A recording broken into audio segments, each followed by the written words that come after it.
Please just leave me alone. Call, don't pick up phone. Busy tone. Why you on the road? Why you always on the road? Fighting temptations, tempting situations. Devils what I'm facing. My block is a nation. All on its own. Did it ourselves. Memphis my home. New to being grown. Scary on your own. Please just leave me alone. Please don't leave me alone. Call, don't pick up phone. Busy tone. Why you on the road? Why you always on the road? Fighting temptations, tempting situations. Devils what I'm facing. My block is a nation. All on its own. Did it ourselves. Memphis my home. Need to clear my head. Might just need some meds. One time fuck the feds. You heard what I said. Therapy and clarity are needed if you married me. I'm damaged. See, my heart so cold is frozen like a mammoth. Apparently, your trauma as a youngster come and haunt your life. Know damn well how to taunt you. When you down, that bitch might punch you. Kick you, stomp you. It's like that bitch just wanna make us bleed. Dodge the full clip of that bullshit. We way too far to retreat. Let's proceed to making shit happen. Don't speak with your words, react with your actions. Used to think hip-hop was deeper than money and fashion, and niggas was actually rapping, but I digress. Pardon my stress. The shit that they feed us so hard to digest. So I regurgitate all that they perpetrate. Protect my peace with a stupid proof vest. Feel like my spirit removed from my chest. You cannot interview me in the flesh. I am the ghost in the shell, eloping in hell. My angels and demons caress. Synchronization. Pay me no mind if your thinking is basic. I know it goes over the head. Life got me looking for a Stargate, feeling like RJ trying to get over the hedge.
I know it's hard for you, ooh, baby, because it's hard for me. And the darkest hour is just before dawn.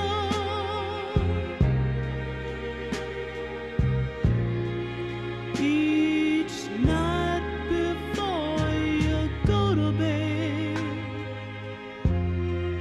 ooh, baby, whisper a little prayer for me. Let's tell all the stars above. This is dedicated to the one I love.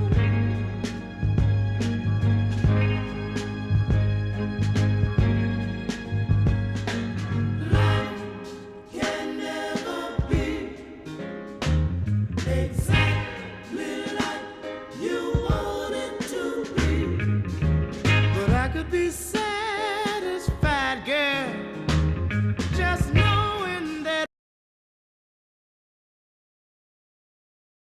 everything I need. Every time I whisper a little prayer for me, ooh, baby. And let's tell all the stars above. This is dedicated to the one I love. It's for you, dedicated to the one I love. Ooh, baby, dedicated to the one I love.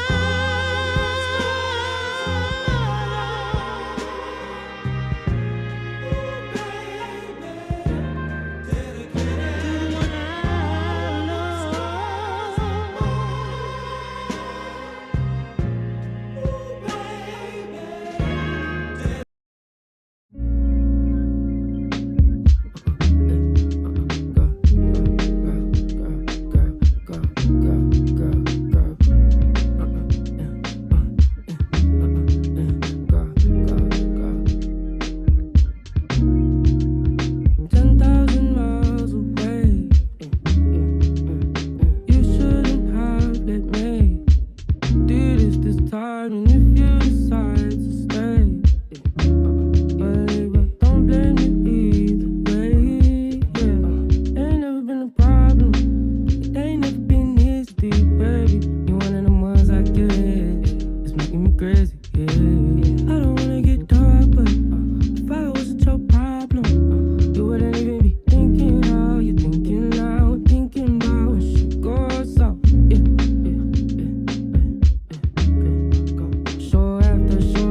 Covers on my side again. You tell me that I'm way too high to reach, but I'm reaching for the stars in my defense. Common sense says that I should just call it quits, but it's hard when time's invested. But what's love but compromise ain't an option. You thrive in time's of tension. You always say that I don't love you. I just love the idea of being in love with someone home to come to. I say you love the rush of when times get tough. We fight, we fuck. Break up sexting, make up sexting. Ain't no sexting, ain't no phone calls, and ain't no text. But you got me about to miss this flight. I might turn this car around and let you 10,000 miles away. You shouldn't have let me do this time. And if you decide to stay, but don't blame me either way. Yeah, ain't never been a problem. It ain't never been this deep, baby. You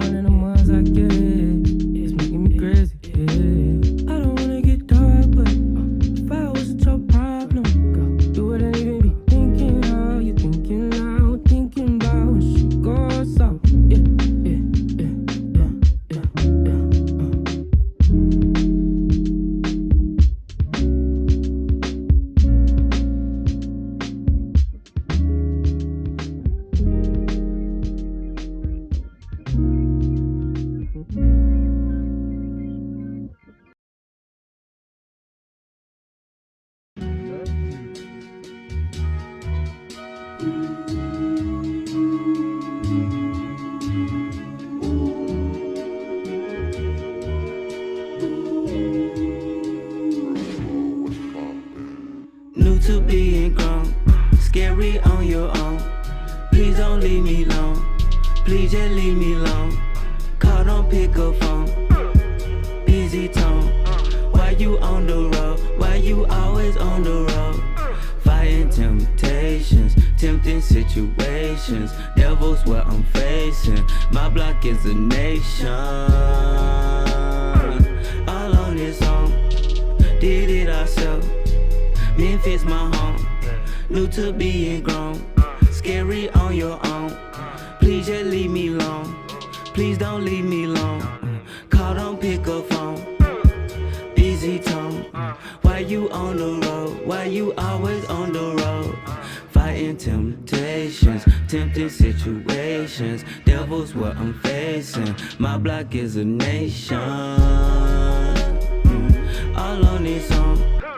Did it ourselves. Memphis my home. Need to clear my head. Might just need some meds. One time fuck the feds. You heard what I said. Therapy and clarity are needed if you married me. I'm damaged. See, my heart so cold it's frozen like a mammoth. Apparently, your trauma as a youngster come and haunt your life. Know damn well how to taunt you. When you down, that bitch might punch you. Kick you, stomp you. It's like that bitch just wanna make us bleed. Dodge the full clip of that bullshit. We way too far to retreat. Let's proceed to making shit happen. Don't speak with your words, react with your actions. Used to think hip hop was deeper than money and fashion, and niggas was actually rapping. But I digress. Pardon my stress. The shit that they feed us so hard to digest. So I regurgitate all that they perpetrate. Protect my peace with a stupid proof vest. Feel like my spirit removed from my chest. You cannot interview me in the flesh. I am the ghost in the shell, eloping in hell. My angels and demons caress. Synchronization. Pay me no mind if your thinking is basic. I know it goes over the head. Life got me looking for a Stargate, feeling like RJ trying to get over the hedge.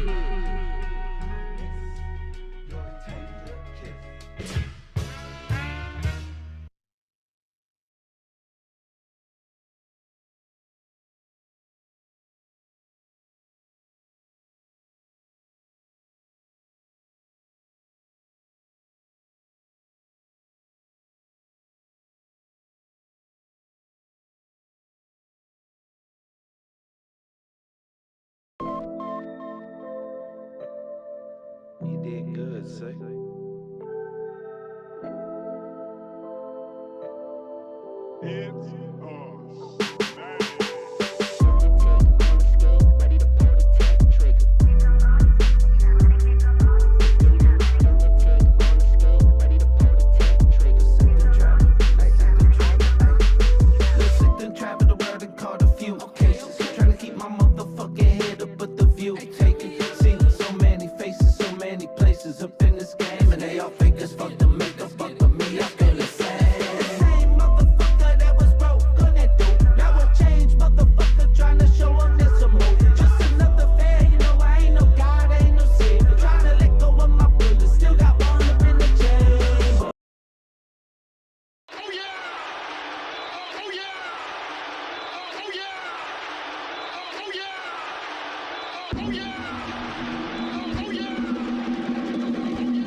I should have held my tongue. I should have kept it going. I wanna walk through you. I should have slowly. Wash it away, bruise it, bruise it. Wash it away, bruise it,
Today, that brings the number to 208.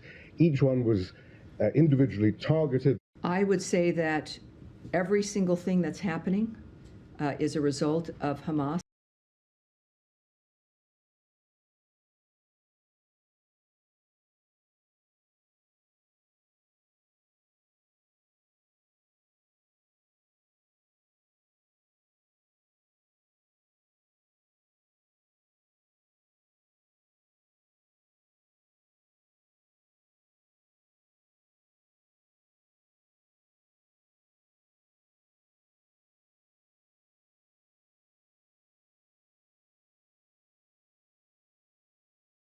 夏日にお花見をしながら春の訪れを楽しみたいところですが、東京タワーの展望デッキでは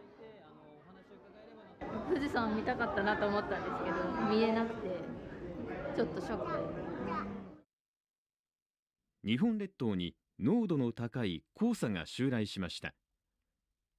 西日本から東北の広い範囲に飛来したとみられます。東京では午後3時過ぎに黄砂が観測されました。黄砂の観測は今年初めてです。スカイツリーから撮影した上空の映像を見ると、前方が霞んだ状態に。晴れた日と比べると一目瞭然です。もう一気にいろんなものが来たって感じですね。黄砂とか花粉とか、もう目もかゆいしね、鼻も出ちゃうし、はい、黄砂だとなんだろう、なんか目に入ってる感じがします。なんか目痛いみたいな感じで、あ、砂みたいな。福岡では目がかゆいですけど、僕花粉症ないんで多分黄砂だと思います。九州北部でも黄砂が飛来しているとみられ、見通しが 10km 未満、ところによっては 5km を下回り、交通障害が発生する恐れがあるということです。車のボンネットにはこのようにくっきり線が残るほど黄砂が積もっています。タクシー会社では乗車前の洗車作業に追われていました。黄砂で車は汚れてきますので、いつも以上に丁寧に、車を洗わないと車に傷がついてしまいます。新潟でも洗濯物はもう外出しません。娘がね、やっぱりアレルギー持ってるんで、こういうのに敏感なんですよ。この黄砂は花粉症の人たちにさらなる追い打ちをかけるかもしれません。都内のクリニックを取材すると、今年症状どうですか？いいよね。だいぶ結構、効果出てきたかなっていう感じはあるんですけど、でもやっぱひどい日はなんかぐしゅぐしゅ朝やったりとか。鼻の中見て、これ1ミリも痛くないですかね。じゃあ上向いててね。失礼いたしますよ。はいよ。はいはい。花粉がすごい飛んでいるし、今週なんかね、黄砂とかもいっぱい飛んでるから、鼻うちでやっぱり多少やられてます。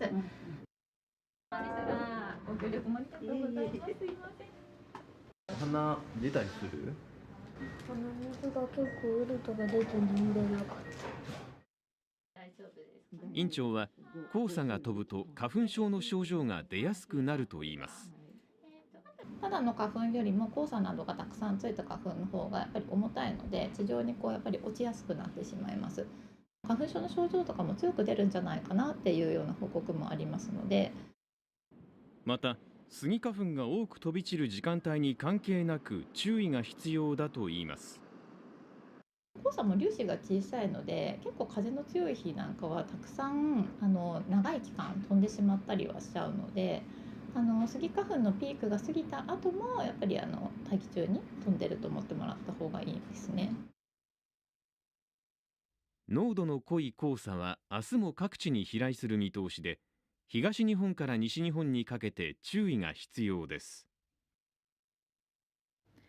石破総理は公明党の斉藤代表と会談し、新年度予算案が成立した後に強力な物価高対策を打ち出す考えを伝えました。石破総理と公明党の斉藤代表は昨日総理官邸でおよそ1時間にわたり会談しました。終了後、斉藤氏は石破総理から米の価格の高止まりなどに対応するため強力な物価高対策を打ち出す考えを伝えられたと明らかにしました。物価高です。強力な物価高対策を打ち出そうと。来年度予算案が成立すれば、まさに、間を置かずに物価高対策を打ち出していかなきゃいけないという趣旨だと私は理解しました。また与野党が今月中に結論を出すことにしている企業団体献金の扱いをめぐり、公明国民民主両党がまとめた規制を強化する案についても意見を交わしました。総理は斉藤氏に公明国民両党の案を受け入れるのは非常に厳しいと難色を示した上で、歩み寄れるのかしっかり議論したいと話したということです。アメリカのトランプ大統領が州議会の議事堂に飾られている自身の肖像画に強烈な不満を表明。肖像画は撤去されることになりました。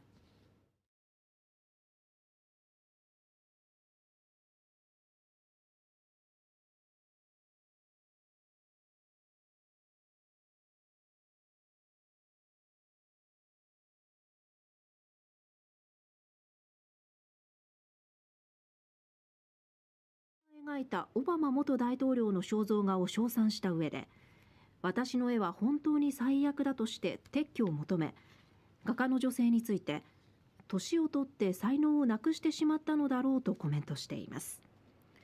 コロラド州議会の共和党はこの肖像画を撤去してトランプ氏の現在の姿を描いたものに置き換えるよう要請。議会民主党はトランプ氏の肖像画の撤去に同意したということです。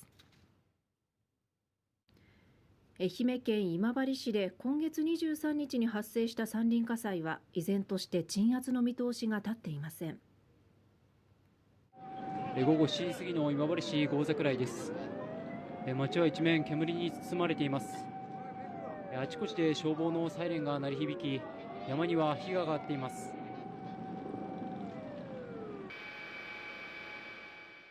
おととい午後に発生した愛媛県今治市の山林火災。依然として鎮圧の見通しは立っていません。朝倉地区では今朝、燃え広がった炎が麓の住宅地まで迫る様子も見られました。山なんかでもう風が吹いたらもうどっち向いていくやらわからん。市によりますと、焼村面積は徐々に拡大。今朝の時点で210ヘクタール余りに広がっています。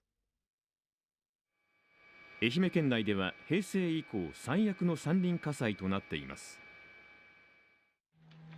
今、住宅が燃えていますが、火の手はこの辺りまで近づいています。午後1時過ぎには飛び火とみられる火事で JR の線路沿いの家屋が焼け、この影響で一部区間の運転が見合わされています。街の一角では建物が激しい炎に包まれ、消防による消火活動が行われていました。火災の拡大を受けて今治市は合わせて2973世帯5836人に避難指示を出しています。自衛隊のヘリコプターが着陸し、今オレンジ色の巨大なバケツを取り付けました。たった今飛び上がろうとしています。臨時の離着陸場から飛び立った自衛隊のヘリコプターはため池でおよそ5000リットルの水を補給。勢いよく散水します。発生3日目の今日も空と陸から懸命の消火活動が展開されていますが、一進一退の状況が続いています。火災の影響は市民の生活を脅かしています。今正午過ぎなのですが、今治市内の信号機が停電しています。交通整理に当たっている警察官の方もいらっしゃいますね。今治市内では昼過ぎに一時およそ1万6000戸の停電が発生しました。火災により変電所が停止したためとみられています。炎とかがすごい出てて、で一瞬炎がブワーってなった瞬間にボンって音がしたんで、そしたらもう全部今ここら辺が停電になったって。四国電力送配電によりますと、今後さらに火災が広がった場合、市全域にあたるおよそ7万6000戸に停電が発生する可能性があるということです。宮崎市でも山林火災が発生しています。今日正午前、宮崎市鏡水の山林で近くの男性から煙が見えると通報があり、消防車やヘリによる消火活動が行われました。宮崎市は鏡水の70世帯に避難指示を出しました。住宅地のすぐそばまで火災が広がっています。火柱やたくさんの煙が確認されています。おととい、岡山市南部の山林で発生した火災。市は火災は現在小康状態としていますが、今日になって再び各地で煙や炎が上がっています。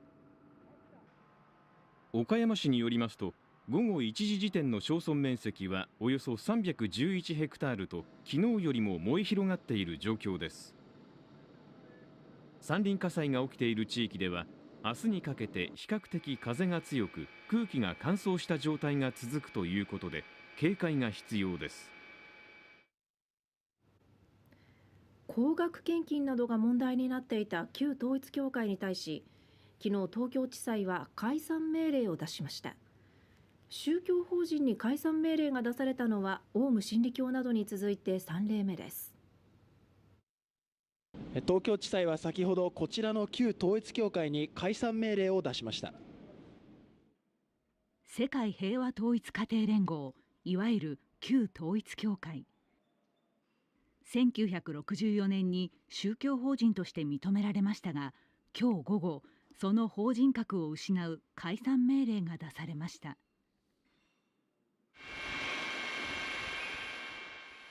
安倍晋三元総理が殺害された銃撃事件。これをきっかけに問題となったのが旧統一教会の信者による高額献金などです。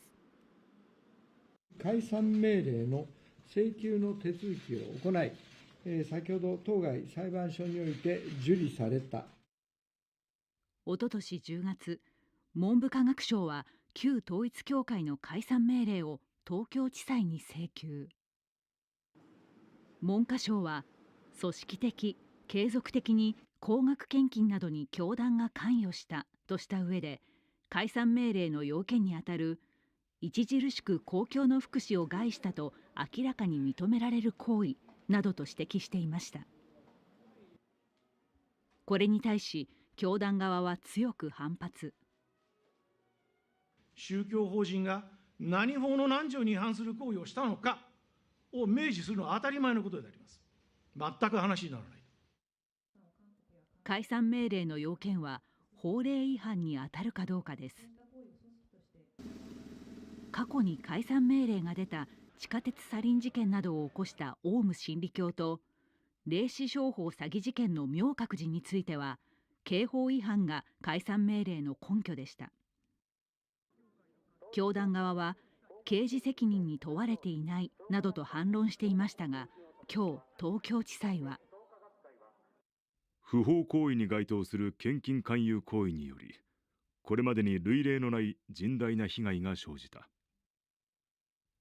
法人格を与えたままにしておくことは極めて不適切。今、福本弁護士出ました。解散。旧統一教会に対し今日東京地裁は解散命令を出しました。信者らによる寄付の勧誘などが民法の不法行為に当たるとして、これを法令違反の根拠に解散命令を出した初めてのケースに、教団側はホームページで即時抗告を検討するとした上でこう反論しました。誤った法解釈に基づいて出された結果であると言わざるを得ず、到底承服できるものではありません。日本の信教の自由、宗教界全体に大きな禍根を残すものと考えます。両親が信者で20代まで信者だった元2世信者は、まずは安堵はしておりますし、当然の結果だと思います。期待できる点としては、信者の中で一定数の人が教団を辞めようと決意する機会になるというところだと思います。社会がそのような人たちを差別せずに、もう一度社会に再復帰する機会を与えるというのがとても重要なことだと思います。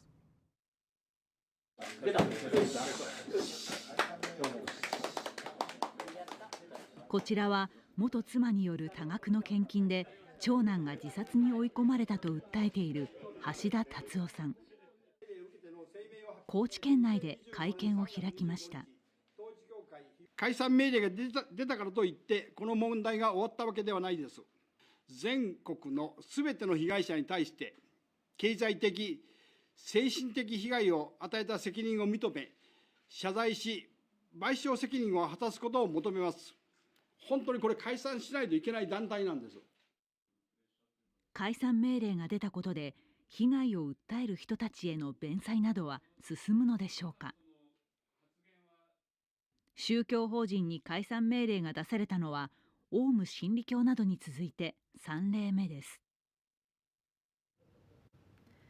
東京地裁が昨日、旧統一教会に解散を命じたことを受け、教団は記者会見を開き、不服申し立てにあたる即時抗告をする方針を明らかにしました。旧統一教会をめぐっては、高額な献金問題などを理由に文部科学省が解散命令請求を出していましたが、東京地裁は昨日、信者によって行われた不法な献金行為で甚大な被害が生じたなどとして解散を命じました。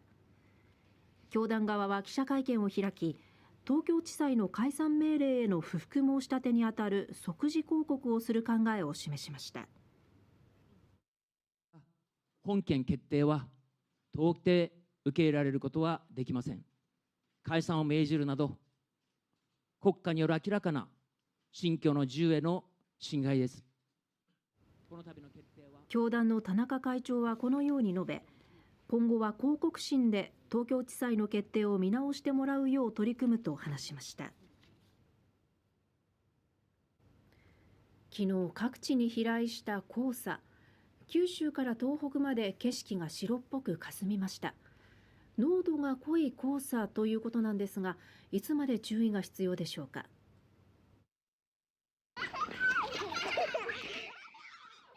続々と届く桜の便り。各地で開花発表が相次ぎました。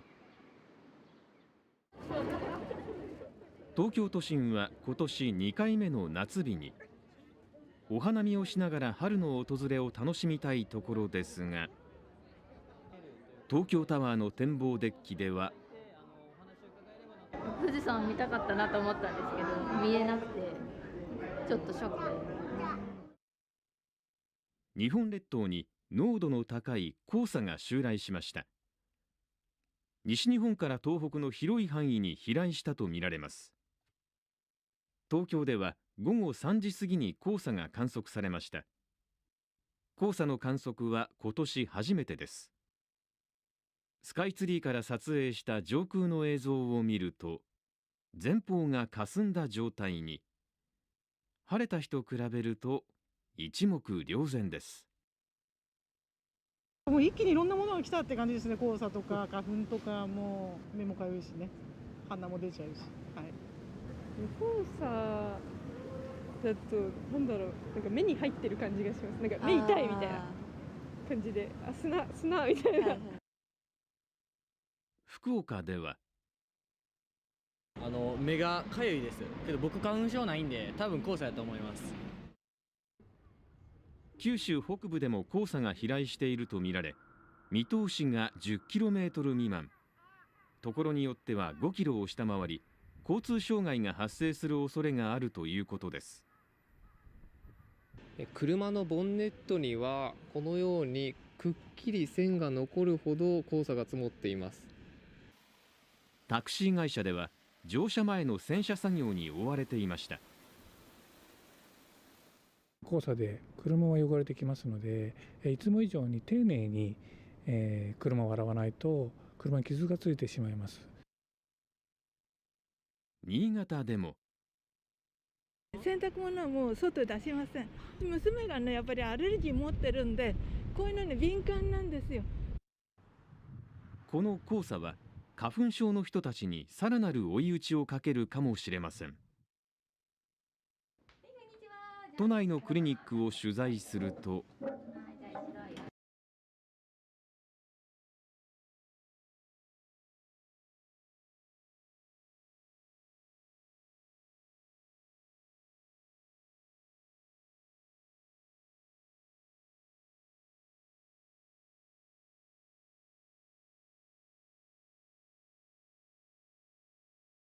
にはおよそ2キロ離れた踏切で成人の男女2人が電車にはねられて死亡しました。2人は原口さんと同居する娘と息子とみられ、近くに残された遺書などから警察は2人が事件に関与した可能性があるとみて調べています。現場に向かう車からも山から吹き出る煙がはっきりと見えました。今治市内です。もう視界が煙で真っ白ですね。灰も降っています。多くの消防隊員の姿もあります。こちら国道なんですけれども、火災の影響で視界がかなり悪くなっています。道路脇に炎が見えました。途中の交差点では火災の影響でしょうか、信号機が消えています。停電が発生しているようです。どんどん多くの消防車両がですね、こちら現場の方へと向かっていきます。辺りでは灰も降り始めています。黒い灰が舞っています。朝はこれなかった。じゃあこの数時間で急に。3日目を迎えた山林火災。これは現場を北側から撮影した映像で、画面の左側が東です。山から出た大量の煙は西風でほぼ真横に流されていました。白煙が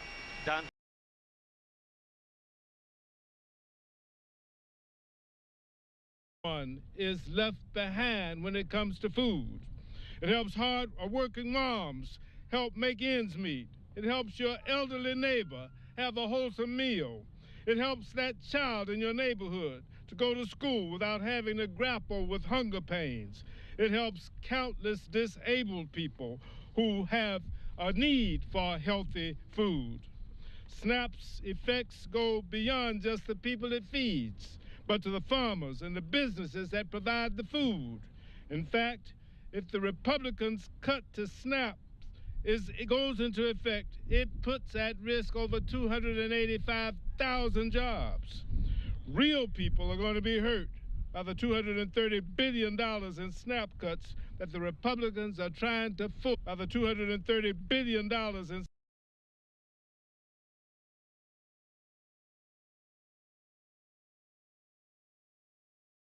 Et ça, vous l'avez dit, on a parfois le sentiment que parce qu'on parle plus d'une enquête, ça y est, les enquêteurs travaillent plus, c'est bouclé.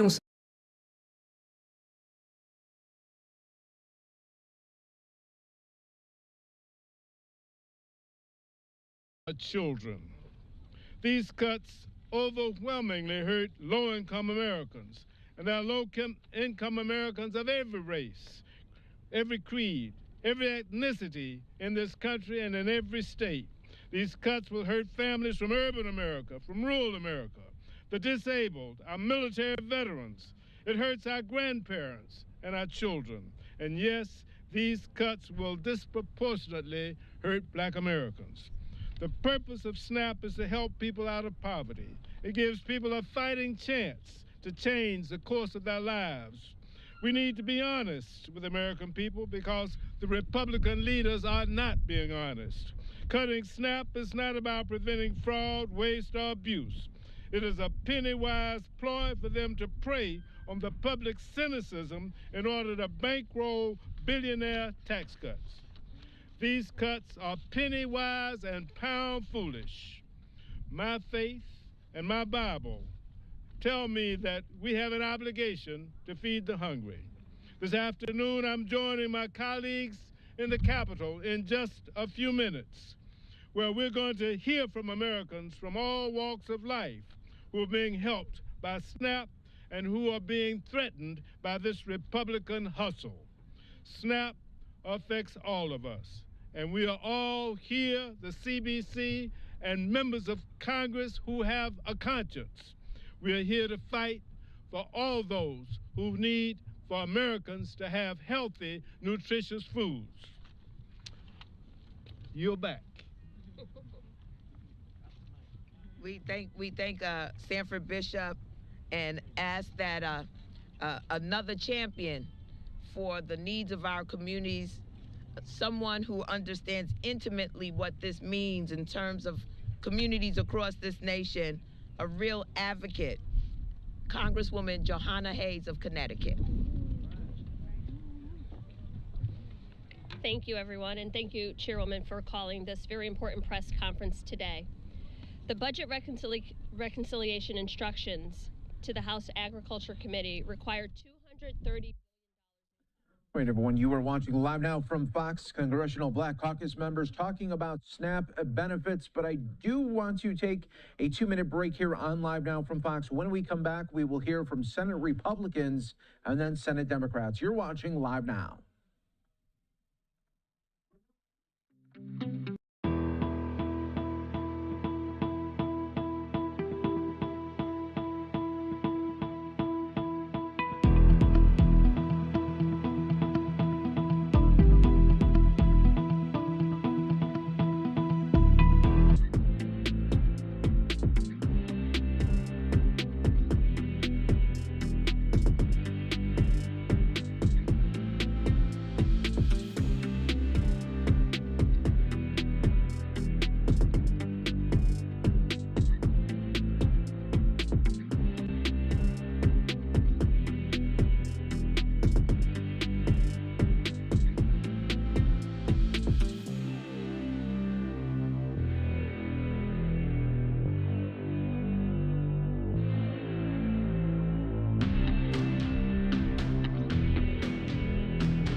We're back here for you on Live Now from Fox. I'm your host, Mike Page. Always great to be with you as we continue to roll on. Let's go out live right now. Capitol Hill, Senate Republican Leadership News Conference. As they're sort of hashing that out, figuring out their path forward, we're going to continue to stay focused on our agenda. And this week is getting the president's people into place, continuing to process nominations so that the president has his team ready and ready to go to work. We'll continue working that. We're going to be working on unwinding a lot of the Biden administration's burdensome regulations through the Congressional Review Act process. Administration's burdensome regulations through the Congressional Review Act process. And obviously, we're going to stay very focused on budget reconciliation, which is part of the president and our agenda as we head forward. And we had a good conversation about that at our lunch just now, and we're going to continue to be talking about this with our members and having the end goal in mind. And that end goal is coming up with a budget reconciliation bill in the end that extends the existing tax policy, which if isn't done will lead to a $4.5 trillion tax increase at the end of this year. Unlocking and restoring America's energy dominance, rebuilding our military, and making sure that our border is secure. Those are the issues that we believe need to be addressed in the budget reconciliation bill, and that's consistent with the President's agenda and with what the American people voted for in November. So that's the work at hand right now, and obviously as we move forward, we'll be talking closely, working closely with our counterparts in the House of Representatives and with the President and his team in putting this together. But it draws a stark contrast with what the Democrats want to see, and that clearly is a $4.5 trillion tax increase at the end of the year, a lot more government spending, and obviously an open border, which is what we've had for the last 4 years. So we think that the work we're doing is going to draw a clear contrast between us and the Democrats and what the American people, we believe, voted for in November. So, question? Leader Thune, with this text chain, there was some indication that these officials didn't think much of the Europeans in this. Doesn't that problem with this antipathy for the Europeans underscore issues for this administration dealing with our allies? Well, I mean, I think obviously we're getting to the bottom of what that whole text chain entailed, and I think obviously people are asking questions and they deserve answers. But I think that the United States right now is the recognized world leader, and I think the President's moves on the world stage, including the initiative against the Houthis in Yemen, demonstrates that this is a new administration. There's a new sheriff in town, and at some point, I think the Europeans and all the other countries around the world, whether they like it or not, realize that. And I think they have to understand that if they want to have the U.S.'s support, they've got to do their fair share as well. And I think that's the message the President has delivered to our European allies, and some of them don't like it. But they've been riding on the U.S. for way too long, and it's time for them to step up and do more. Doesn't that publicly, though, harm our relationship with them? Well, any text change that are exchanged privately, I think you have to put that into context for what it is. I think you have to look at what the President says and what the people around messages that were obviously probably inappropriate. On reconciliation, you have a goal of maybe more than $1 trillion in cuts. You want to extend the Trump tax cuts. Democrats have said that you can't do that without impacting entitlement programs. Can you guarantee at this stage of the negotiations that no one's Social Security benefits will be impacted at the end of this? Well, Social Security is not eligible for consideration under reconciliation, so that doesn't get touched. And the President has made certain statements with respect to Medicare and Medicaid. And so as we look at this process, we're going to be looking at where can we find savings that are associated with waste, fraud, and abuse in some of these government programs, notwithstanding what the program is. And I think every American expects us to root out. If there are programs that people are qualifying for or using or abusing in a fraudulent way, that ought to be, we ought to be taking care of that. And I think both Republicans and Democrats and anybody else in this country would agree with that sentiment.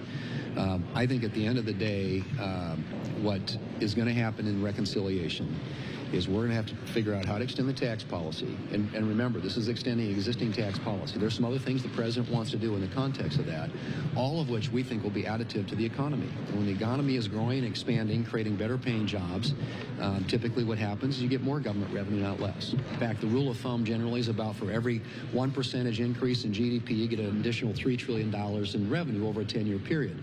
So growth is the driving, in my view at least, should be the driving motivation when it comes to tax policy. And when it comes to deficit reduction, is trying to get this country on a more sustainable fiscal path.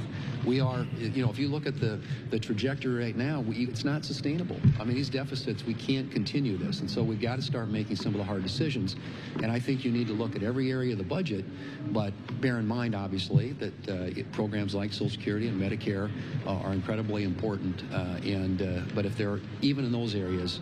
If there's waste, fraud, and abuse, then I think those are areas that we ought to be looking at. Leader, you raised concerns about those signal group chats that there were mistakes that were made. So should there be a full Senate investigation into this, and would you support a Senate investigation? Well, I think that's happening already. I mean, I think the hearing's still going on. Senate Intelligence Committee today. I mean, they're up here. At least two of the relevant players in that conversation were in front of the Senate Intelligence Committee for a very long period of time in an open setting. And my guess is you'll probably, I suspect the Armed Services Committee may want to have some folks testify and have some of those questions answered as well. I think everybody has acknowledged, including the White House, that mistakes were made. And what we want to do is make sure that something like that doesn't happen again. Leader, on budget reconciliation, Bill Hoagland, who worked up here many years as a budget staffer, said if you just look at a handful of tax breaks that are important to your small businesses and farmers, bonus depreciation, small business pass-through, the death tax, extending those will cost $3.5 trillion. It doesn't even come close to what the president wants in lower corporate tax rates and ending tips, taxes on tips and on Social Security. He says he just doesn't see how it fits, and he thinks you're going to need an extension, just a straight extension of 2017 Jobs Cuts and Tax Act. Do you disagree with that? And if so, how? Jobs Cuts and Tax Act. Do you disagree with that? And if so, how do you see this getting paid for? Fitting a square peg into a round hole? Well, I mean, again, you'll have to, and this, forgive me for being kind of playing inside Washington here, but what we are doing by extending existing tax policy is just that. You're extending the existing law as it has existed for the last 8 years, since 2017.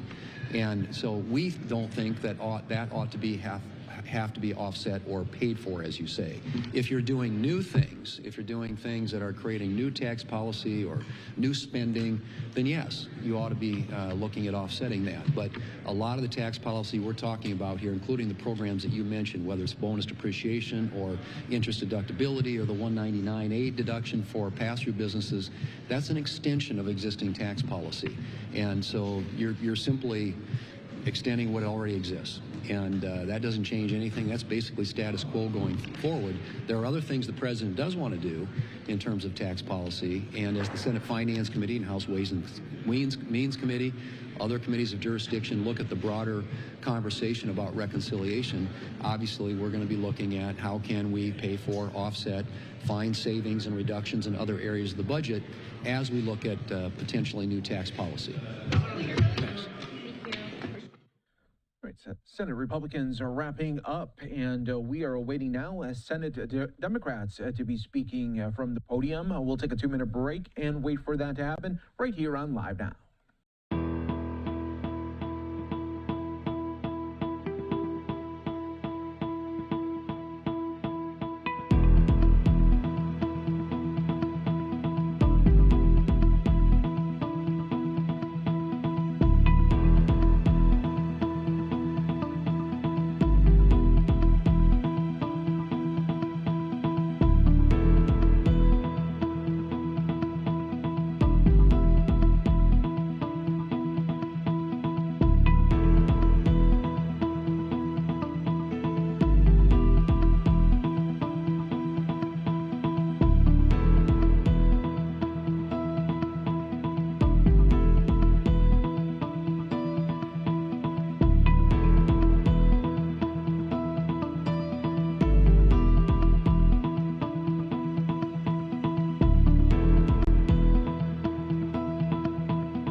to roll on in perfect timing coming back from the break. Let's go back out to Capitol Hill. Today we're here to talk about two Democrats things just getting going. To all Americans: Social Security and national security.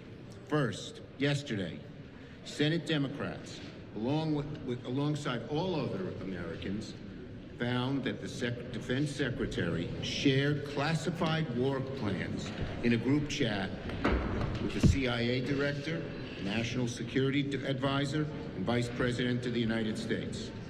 For the Defense Secretary to coordinate war plans in such a haphazard and dangerous way puts our national security, our troops, and every single American at risk. Even after the administration confirmed the authenticity of the texts, Secretary Hegseth continued to deflect and blame the reporter. He does something really damaging to national security, and he blames the reporter who his people sent the information to. What gall? This is the Secretary of Defense. This is the man leading our troops into battle and is meant to protect Americans and our national security at all costs. The Senate, as well as all relevant authorities within the executive branch, must investigate this incident fully. We need the Senate to do it. I hope Senator Thune will join me in that. We also need the IG of the DOD to do it as well. As Senate Republicans scramble to defend Hegseth from endangering our national security, the administration continues to gut Social Security right in front of our very eyes. Social Security was already at its lowest staff level in decades, but instead of working to make sure seniors get their hard-earned benefits, Trump, Musk, and Doge are laying off more than 7,000 Social Security workers. These are the people who answer the questions for seniors, make sure they're getting the proper benefits as quickly as possible. Some offices have reported waits, most offices of many hours. Some, I heard one instance, 5-hour wait, someone waited on the phone. On top of gutting the workforce, Trump, Musk, Doge are trying to close the regional field offices. Up to 60% of regional offices are being shut down. Social Security serves 73 million Americans. Over 30 million of those go into their local. All right, everyone, you are watching live now from Fox. Senator Chuck Schumer speaking, but we want to go out right now to the White House. President Trump is speaking right now. As far as I'm concerned. So we're going to undo that.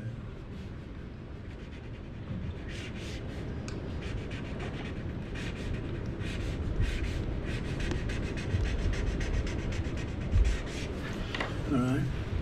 That's Devin Archer. Congratulations, Devin. Next, sir, we have a presidential memorandum for your attention. This memorandum requires the immediate declassification of all FBI files relating to the Crossfire Hurricane investigation. This was obviously one of the instances of the weaponization of law enforcement powers of prosecution against you and others. We believe that it's long past time for the American people to have a full and complete understanding of what exactly is in those files. Which gives the media the right to go in and go and check it. You probably won't bother because you're not going to like what you see. But this was total weaponization. It's a disgrace. Should never happen in this country. But now you'll be able to see for yourselves, all declassified. Is that correct? Would you say? All declassified? Yes, sir. Everything? The FBI file with there's a classified annex, but other than that, this will put everything in the public eye. Is anybody going to look? What about you? You gonna look?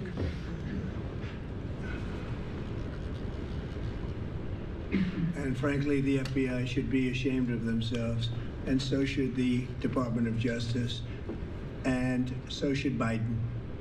Okay? Next, sir, we have an executive order for your attention. We've taken action against a number of law firms that have participated either in the weaponization of government, the weaponization of the legal system for political ends, or have otherwise engaged in illegal or inappropriate activities. The law firm of Jenner and Block is one of these law firms. This is a law firm that, as you know, employed Andrew Weissman after he came off of the Mueller investigation. It's a law firm that's engaged in invidious racially and sexually discriminatory practices. It's also a law firm that has participated in the weaponization of the legal system against American principles and values. And we believe that the measures in this executive order will help correct that. And Andrew Weissman is the main culprit? He's certainly... With respect to this firm? He is one of a number of reasons that we believe this executive order is warranted. He's a bad guy.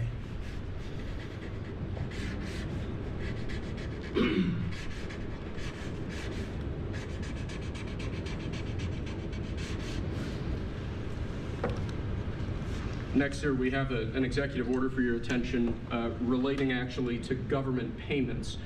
Historically, checks issued by the Treasury are, I believe, 14 times more likely to become the subject of fraud than electronic transfer payments. This is an executive order that's going to push the Treasury Department to modernize its payment system to ensure that where possible they're using electronic methods of payment as opposed to paper checks in order to reduce waste, fraud, and abuse in the government, which is obviously an endeavor that we've been pursuing in numerous aspects of government under your leadership. It's basically modernization of equipment and methods, and it's something that really I think he's going to be a great Secretary of the Treasury wanted, Scott, and so we're doing this, and we have other modernization programs going on. We could let somebody else, whoever's next, whoever that may be, do it, but it's something that should have been done 25, 30 years ago.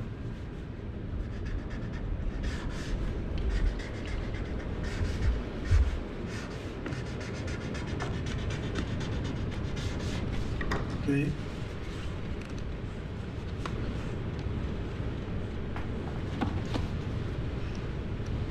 Along similar lines, sir, this is an executive order.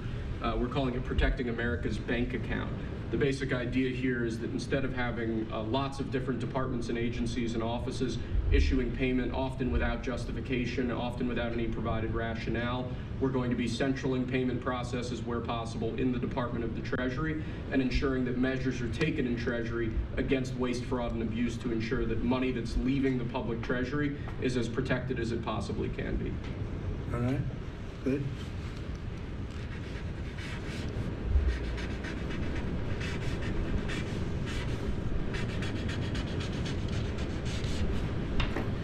Many of these things should have taken place decades ago or longer. Lastly, sir, we have an executive order for your attention on the very important subject of election integrity. We believe that this executive order is the farthest reaching executive action taken. Believe that this executive order is the farthest reaching executive action taken in the history of the Republic to secure our elections. Among numerous other aspects of this executive order, this is going to cut down on illegal immigrants on the voter rolls, ensure that the Department of Homeland Security and the data that they have available is being fully weaponized to ensure that illegal immigrants aren't voting. This will include a citizenship question on the federal voting form for the first time.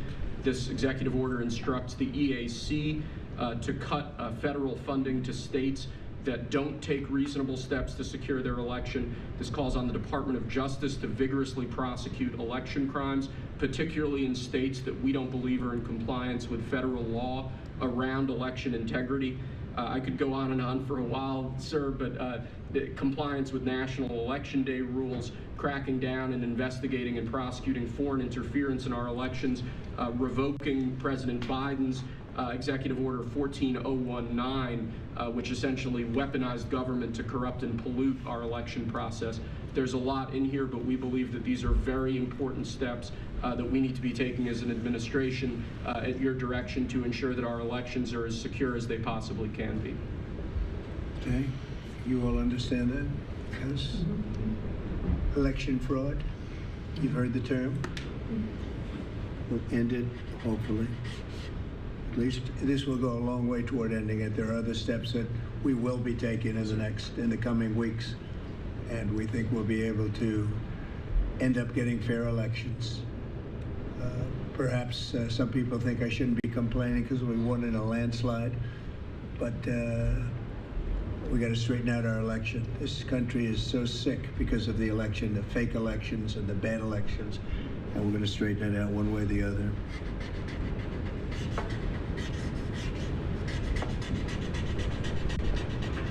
And it's an honor to sign this one. To sign all of them, but to sign this one is a great honor.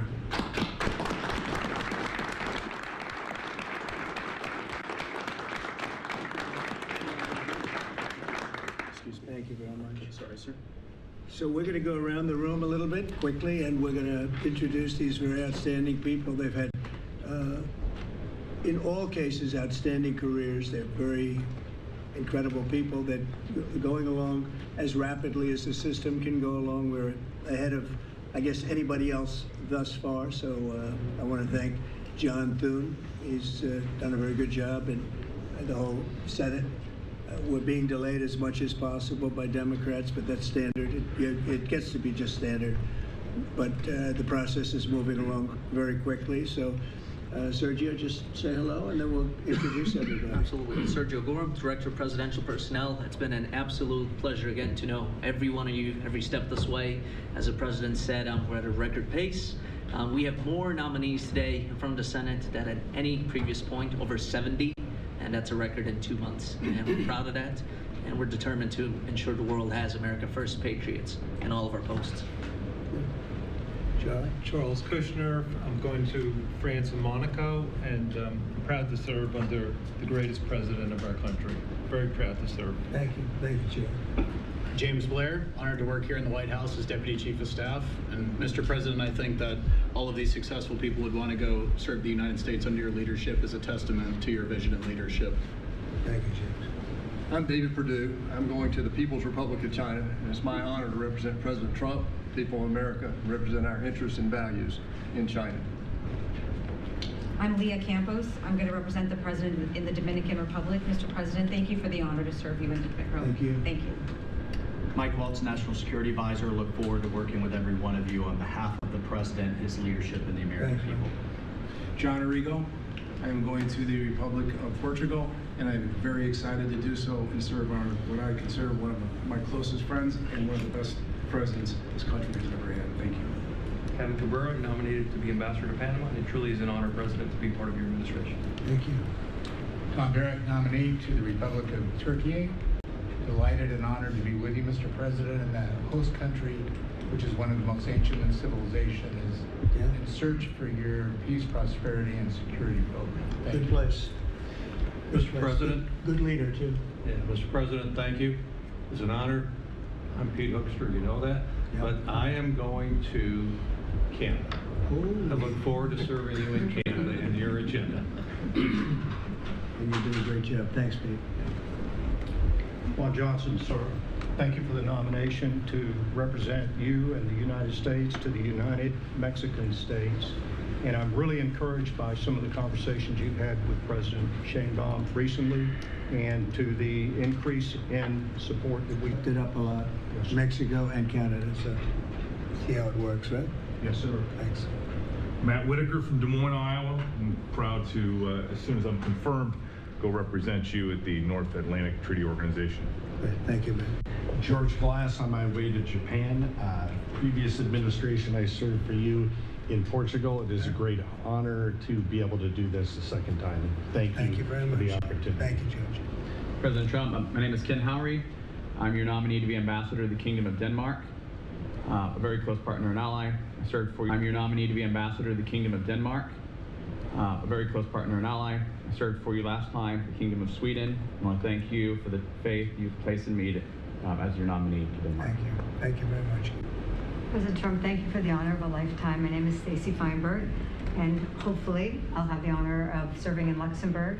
And I think this is the greatest presidency and the greatest time in history, and it's all because of you. Thank you very much. Nicole McGraw, nominated to serve in Croatia, and it's such an honor to be here with you today and to serve you and the American people. Thank you. Thank you very much. President Trump, thank you very much for your nomination to the Republic of Chile. And let me tell you, Border Patrol agents are so thankful for everything that you've done. for them. But it's That man great. knows more about the border than anybody, I want to tell you. Thank you. President's a great honor. Thank you very Thanks. much. Good Good luck. afternoon, Mr. President. Brian Birch. If I'm confirmed, I'll be representing you at the Holy See. And Catholics are very proud of your work. Your team is doing an excellent job, so thank you. Very honored to serve. Thank you very much. Mr. President, thank you again for the honor, the greatest privilege. My name is Hummer Sparkus. I will serve this great man at the Republic of Malta. Thank you, sir. Thank you, Mr. President. Joe Popolo from Dallas, Texas. Very proud to serve you at the Kingdom of the Netherlands, the very first country to recognize the United States 250 years ago. Thank you. Thank you. Mr. President, if I'm confirmed, I will be representing you in the state of Israel. It will be an extraordinary honor, and you've done more for Israel than any president in any time of its history, and we are grateful. And I'm hoping I'll get to be there by Passover. Thank you, Mike. And Mike is an outstanding guy. They all are. And Mike, I think he's going to do wonders for Israel. He actually probably gets along with both sides, and that'll be interesting to see. But the world is watching you, Mike, so good luck. Thank you, President. Good luck. You're going to do well. Thank you very much. Mr. President, thank you for this great honor to serve the Republic of Italy and San Marino. I'm so looking forward to going over there and working with that great ally, and for the pleasure to serve you. Your staff has been great working with us and have done a great job, and we really appreciate them. Thank you, sir, for pushing this along. And have a good time. A really good time. I'm Warren Stevens from Little Rock, Arkansas, and I have the honor to represent the President and the United States in Great Britain and Northern Ireland, and to be chosen to go to such an important ally of ours is, I know, sir, and I'm looking forward to it, but thank you for the honor. You're going to do fantastically. These are tremendously successful people, and you two guys, and then you add on Mike. I think they have a little more money than Mike, but he's got some other advantages. He's got some other, like upstairs, he's got some big advantages. Yeah, he does. It's very exciting. It's really exciting to have all of you. Would you have any questions, media, for the people that you just saw? So out. I'm going to ask about the talks in Saudi Arabia. It sounds like you made some progress on a Black Sea ceasefire. Yeah. Could you update us on that? What happens now?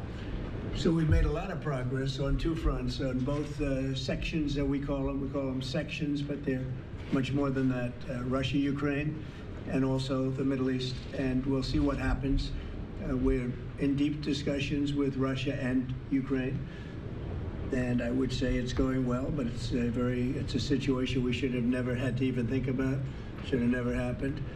And on the Middle East, that's been going on for a lot of years, centuries and centuries. It just keeps going, and we are making a lot of progress. So that's all I can report. But some very, very big talks are going, and detailed talks are going on right now on both fronts.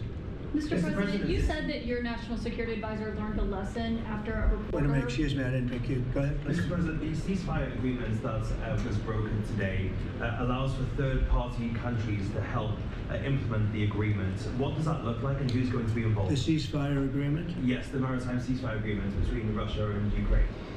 Well, they're going to get together. Look, it's they agreed to something, and it got broken. There's tremendous animosity. There's a lot of hatred, as you can probably tell, and it allows for people to get together, mediate it, arbitrate it, and see if we can get it stopped, and I think it will. That'll get stopped. What countries are you looking to work with, sir, to help implement and monitor that ceasefire? We have other countries involved, and they're involved very strongly in the process, and that'll be resolved. That's actually, as bad as it is, that's the least of the problems. So that we'll get that resolved, and we are being aided by other countries too. Yes, please.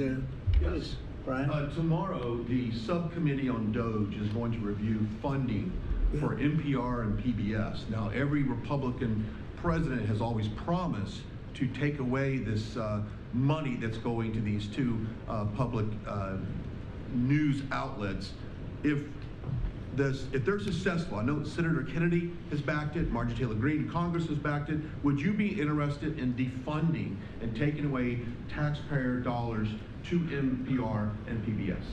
Well, I would love to do that. I think it's very unfair. It's been very biased, the whole group. I mean, a whole group of them. And frankly, there's plenty look at all the media you have right now. There's plenty of coverage. I was from a different age, and they spend more money than any other network of its type ever conceived. So the kind of money that's being wasted, and it's a very biased view, you know that better than anybody. And I'd be honored to see it end. We're well covered. Look at all the people that we have here today. We're well covered, and we don't need it, and it's a waste of money. Especially, I don't even know what Doge's recommendation is. I assume their recommendation is to close them up. Well, after they hear all the testimony, I think they're going to make a decision relatively sooner than later. Yeah. But we'll see what that turns out. I can't imagine that they wouldn't, because they have found so much waste, fraud, and abuse, hundreds of billions of dollars, and just waste, fraud, abuse. You heard yesterday some of the new things that were found. 22 billion just in environment, billion. You know, if you had 22 million, Warren, it would be nice, but 22 billion put into environmental accounts. One was 2 billion into one account, Stacey Abrams, where they had $100 in the account. And just before I came in, they put $2 billion. And you guys are looking, so you mean 2 million or maybe 200,000? No, $2 billion were put in the account. What do you think of that, Mike? Do you think that's a straight deal? 2 billion? Just write me the check, Mr. President. So take me to Israel. It's it's a horrible thing, and we have so many of those things. So they've done an incredible job, and the country wants to hear it. I think Doge is actually very popular because of what's happening. They're hearing about all of these scams and for big money, tremendous amount. And when you add it up, just hundreds of billions of dollars being wasted, and much of it's fraud. You know, we talk about waste. And it is waste and abuse, but a lot of it's fraud too. Follow up on something? Yeah, go ahead, Brian. I just want to follow up on that. If Planned Parenthood is defunded, would you look into the harvesting of baby organs that they've done throughout the years and maybe go after some criminal prosecution on that? Well, I think you're talking about a subject that is a heated subject. And we'll look into it. We're going to look into everything, but that's certainly a subject that's been debated for a long time, and we will look into it. Yeah. Mr. President, some senators have expressed hope that the White House will support a rescission package to codify some of the Doge cuts into law. Where does the White House stand on that? And are you making progress? Which package? A rescission package to codify some of the Doge cuts into law. Yeah, well, it would be great. I think we're going to do that. I think they're going to do it. I think we're also going to be codifying a lot of the executive orders that we've done, which have been very popular. And we're looking at one, I will tell you right now, that I think perhaps will be controversial, but not with the people, and that's sanctuary cities. We're going to end sanctuary cities for some of these jurisdictions that aren't cooperating with law enforcement. They're guarding criminals. They're taking the rights away from the citizens of their state and their city. And we're going to be ending sanctuary cities if we find it necessary to do in certain major areas. And we may just end the entire thing altogether, because it's just a way of protecting criminals, and nobody else is benefited by that. And for some reason, Democrats want to keep and they want to shield criminals from being sent back to their countries or being sent to prison. And in the meantime, the crime rate has gone through the roof. Under Biden, it was through the roof. It's starting to come down, but we're taking a lot of people out of here.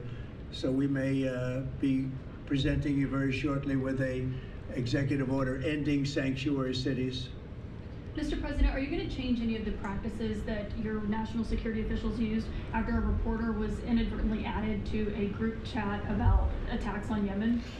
Well, I think it's a question I've been asked now, and I've given a few answers, and they've all been the same. We have an amazing group. Our national security now is stronger than it's ever been. We have had a very successful, numerous attacks on that area. These are people that shoot down ships, not only our ships, ships all over the world. They're shooting down right out of the water and damaging them badly, or they're going down. They're also shooting anything that happens to be flying in the area. We hit them very hard. There was no classified information, as I understand it. They used a app, if you want to call it an app, that a lot of people use, a lot of people in government use, a lot of people in the media use. And I think I'll ask Mike. Mike is here. Do you want to respond to that, please? Yes, Mr. President. You asked about lessons. I think there's a lot of there's a lot of journalists in this city who have made big names for themselves, making up lies about this president, whether it's the Russia hoax or making up lies about Gold Star families. And this one in particular, I've never met, don't know, never communicated with, and we are looking into and reviewing how the heck he got into this room. But I'll tell you what, the world owes President Trump a favor. Under Biden, global shipping was shut down. Pinprick attacks, months between them, our destroyers being fired upon dozens of times. President Trump took decisive action with his national security team, took out the head missileer, knocked out missiles, knocked out headquarters, knocked out communication sites. And for once, as we hear, as you all hear from every one of our allies, thank God for American leadership again. Thank God for American strength. You're welcome. And look, we had a national security team that was coordinating these efforts. As Director Radcliffe testified today, his first day on the job, he was introduced to this app on his government systems at the CIA and at the State Department and otherwise. So look, this journalist, Mr. President, wants the world talking about more hoaxes and this kind of nonsense rather than the freedom that you're enabling. And a key part of our sovereignty is open sea lanes and knocking the crap out of terrorists, which is exactly what your team and Pete Hegseth, a good friend and fellow veteran, is leading the charge on, and it's an honor. We had a very, very successful, we had a very, very successful evening, and we've had numerous successful evenings and days in that area. The Houthis are absolutely on the run. The worst of them has been killed. This should have been done a long time ago by Biden, but Biden was an incompetent president. He couldn't do anything. He didn't know where he was going. He had no clue. This guy had no clue. This should have been done a long time ago. As they shoot missiles at ships, randomly shoot missiles at ships, and they make their own missiles. You know, this is not an incompetent group of people. They make their own missiles. They get the missiles also from Iran. It's an offshoot of Iran, another offshoot. You have Hamas, you have Hezbollah, you have the Houthis. You got a lot of stuff going on with Iran. And we sent a letter to Iran. You're going to have to be speaking to us one way or the other pretty soon, because we can't let this happen. But that's an app that a lot of people use, and somebody got on. I mean, happened to know the guy's a total sleazebag. The Atlantic is a failed magazine. Does very, very poorly. Nobody gives a damn about it. This gives it a little bit of a shot.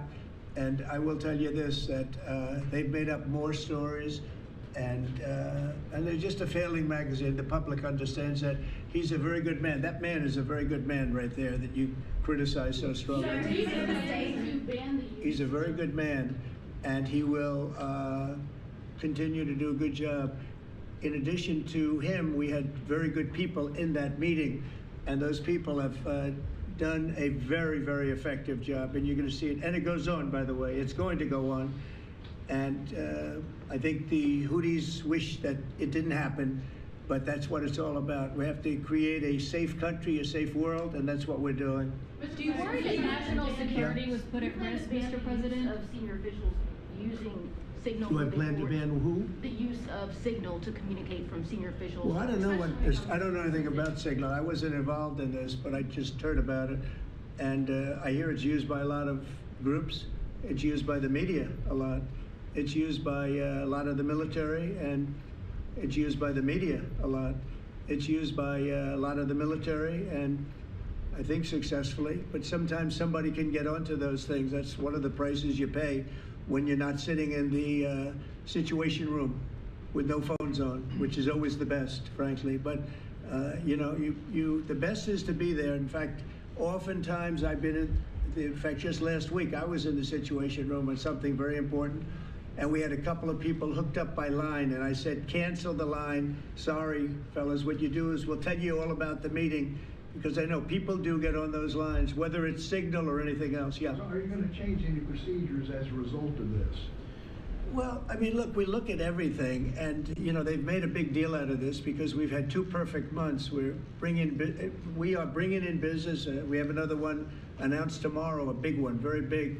Like in the history of our country, nobody's ever seen anything like it. And I think probably a lot of people are saying they started by saying it was the greatest first month that a president has ever had, and I think that's true. And now they say it's the best second month, and they had to find something. And this certainly will look at this, but the main thing was nothing happened. No, the attack was totally successful. It was, I guess, from what I understand, took place during, and it wasn't classified information. So this was not classified. Now, if it's classified information, it's probably a little bit different. But I always say you have to learn from every experience. I think it was very unfair the way they attacked Michael. He's a good person. The person that was on just happens to be a sleazebag, so maybe that's just coincidence. I don't know. But you are going to conduct an investigation. Would it be a problem if the Atlantic released all the text messages if they're not classified? Well, I don't know. I'd have to ask the military about that because maybe you wouldn't want that. I don't know. I will say this: that from what I heard, the man that we're talking about, who's not somebody that I don't think most people have ever heard of, he left. He found it very boring, and he left early. He got off the line very early. So I can't speak to it other than that. So he's made up a lot of stories, and I think he's basically bad for the country. But it's a failing venture, very failing venture. They're very upset, and a thing like this is publicity for them. But I don't think we should allow people that are very good, like that man sitting right at the end of the table, who's done a great job. We shouldn't allow them to be hurt by it. Mr. President, yeah, go ahead. Are you saying you're okay with the continued use of Signal by administration officials? No, that's not what I said. I said we'll look into it, but everybody else seems to be using it. It seems to be the #1 used device or app, whatever you want to call it, and we will certainly look. If it was up to me, everybody would be sitting in a room together. The room would have solid lead walls and a lead ceiling and a lead floor. But, life doesn't always let you do that. In the meantime, the attack itself that we were talking about and discussing has been an unbelievable success. But you will conduct an investigation, is what you're saying into this. We'll look into it, sure. I would look into it, sure. I want to look into FBI anything like that. I would ask them. It's not really an FBI thing. It's really something having to do with security. Security, like, will somebody be able to break in? Are people able to break into conversations? And if that's true, we're going to have to find some other form of device. And I think that's something that we may have to do. Some people like Signal very much. Other people probably didn't find out. If people are able to break into a system, now in this case, it wasn't that this attack was going on and nobody found out anything. And again, the person that was on, as I understand it, he left very early because he didn't find it very exciting. But I think it's something you should look into. Yes, sir, we are. We have our technical experts looking at it. We have our legal teams looking at it. And of course, we're going to keep everything as secure as possible. No one in your national security team would ever put anyone in danger. And as you've said, and we've repeatedly said, the attack was phenomenal and it's ongoing. But the media wants to talk about everything else except for the hostages you're getting out of the Middle East, Iran on its back foot, sea lanes getting reopened, peace in Europe. As we just saw today with a Black Sea ceasefire, we were just on with Steve Witkoff, myself, our team in Saudi Arabia. They want to talk about all this other stuff except for your amazing successes and the successes of your team. Mr. On the Black Sea. To move very quickly, and there are other devices that are very good, but they are very, very cumbersome, and you're not able to use them, and from a practical standpoint. So all we can do is find out the best we have with modern technology. They'll probably get better over the years. Yeah, go ahead. Sir, on the Black Sea, so the Kremlin has said that there are several conditions that would need to be met for this agreement to happen. This includes sanction relief for banks and some companies. Did the U.S. agree to all of those conditions that they laid out? They will be looking at them, and we're thinking about all of them right now. There are about 5 or 6 conditions. We're looking at all of them. Okay. White House has said that it's looking into how a journalist got added to that Signal chat. Is it possible that there could be a firing of even a lower mid-level official once that person is identified? About what? About the Signal chat that we've been discussing. We've pretty much looked into it. It's pretty simple, to be honest. It's not, it's just something that can happen. It can happen, you can even prepare for it. It can happen. Sometimes people are hooked in and you don't know they're hooked in. They're hooked into your line and they don't even mean bad by it. But it's not a perfect technology. There is no perfect technology. The really good ones are very cumbersome, very hard to access. And I think we're going to look at, we always want to use the best technology. This was the best technology for the moment. But again, it wasn't classified, so they probably viewed it as being something that wasn't that important. And it obviously, with the attack being, I mean, I don't know if it's been read out to you yet, but that attack was a tremendous success for the U.S., a tremendous success. Who said the information, Go ahead, was please. not classified? Do you think that Mike Waltz made a mistake, and does he need to apologize? No, I don't think he should apologize. I think he's doing his best. It's equipment and technology that's not perfect, and probably he won't be using it again, at least not in the very near future. What do you think? That's sir. I agree with you. Let's get everybody in the room whenever possible.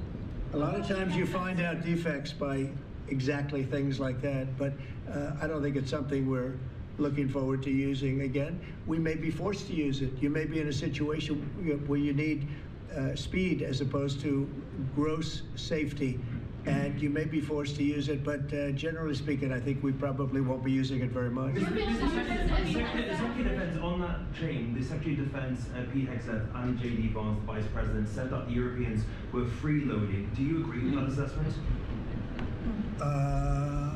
Do you really want me to answer? Yeah, I think they've been freeloading. The European Union's been absolutely terrible to us on trade, terrible. And as you know, NATO, I got them to pay hundreds of billions of dollars. They were way behind. And if you look even, if you look at Ukraine, so we're in for $350 billion because of Biden. Should have never happened, this war.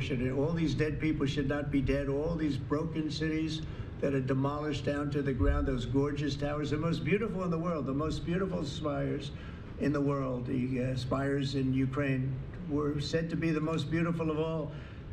Just about every one of them is lying on its side in a million pieces. It's so sad to see what's happened to a heritage. No, I think that, when they say the European Union and you could say NATO also, look, NATO, and I don't blame NATO for this. I don't blame Europe for this. I blame Biden for the fact that he didn't make them equalize. And to this day, I said to him, you got to catch up, you got to equalize. But why are they in for $100 billion and we're in for possibly $350 billion? It shouldn't be. It shouldn't be. And you could say more important for them because we have an ocean in between. So, you know, it's one of those things. You'll be seeing Liberation Day. I call it Liberation Day in America. You're going to be seeing it on April 2nd. Didn't want to do it on April 1st for the obvious reason, April 2nd. But you'll be seeing tariffs. And I think I've been very fair. I have them set, but I think I've been very fair to countries that have really abused us economically for many, many decades. Mr. President, who told you that information was not classified?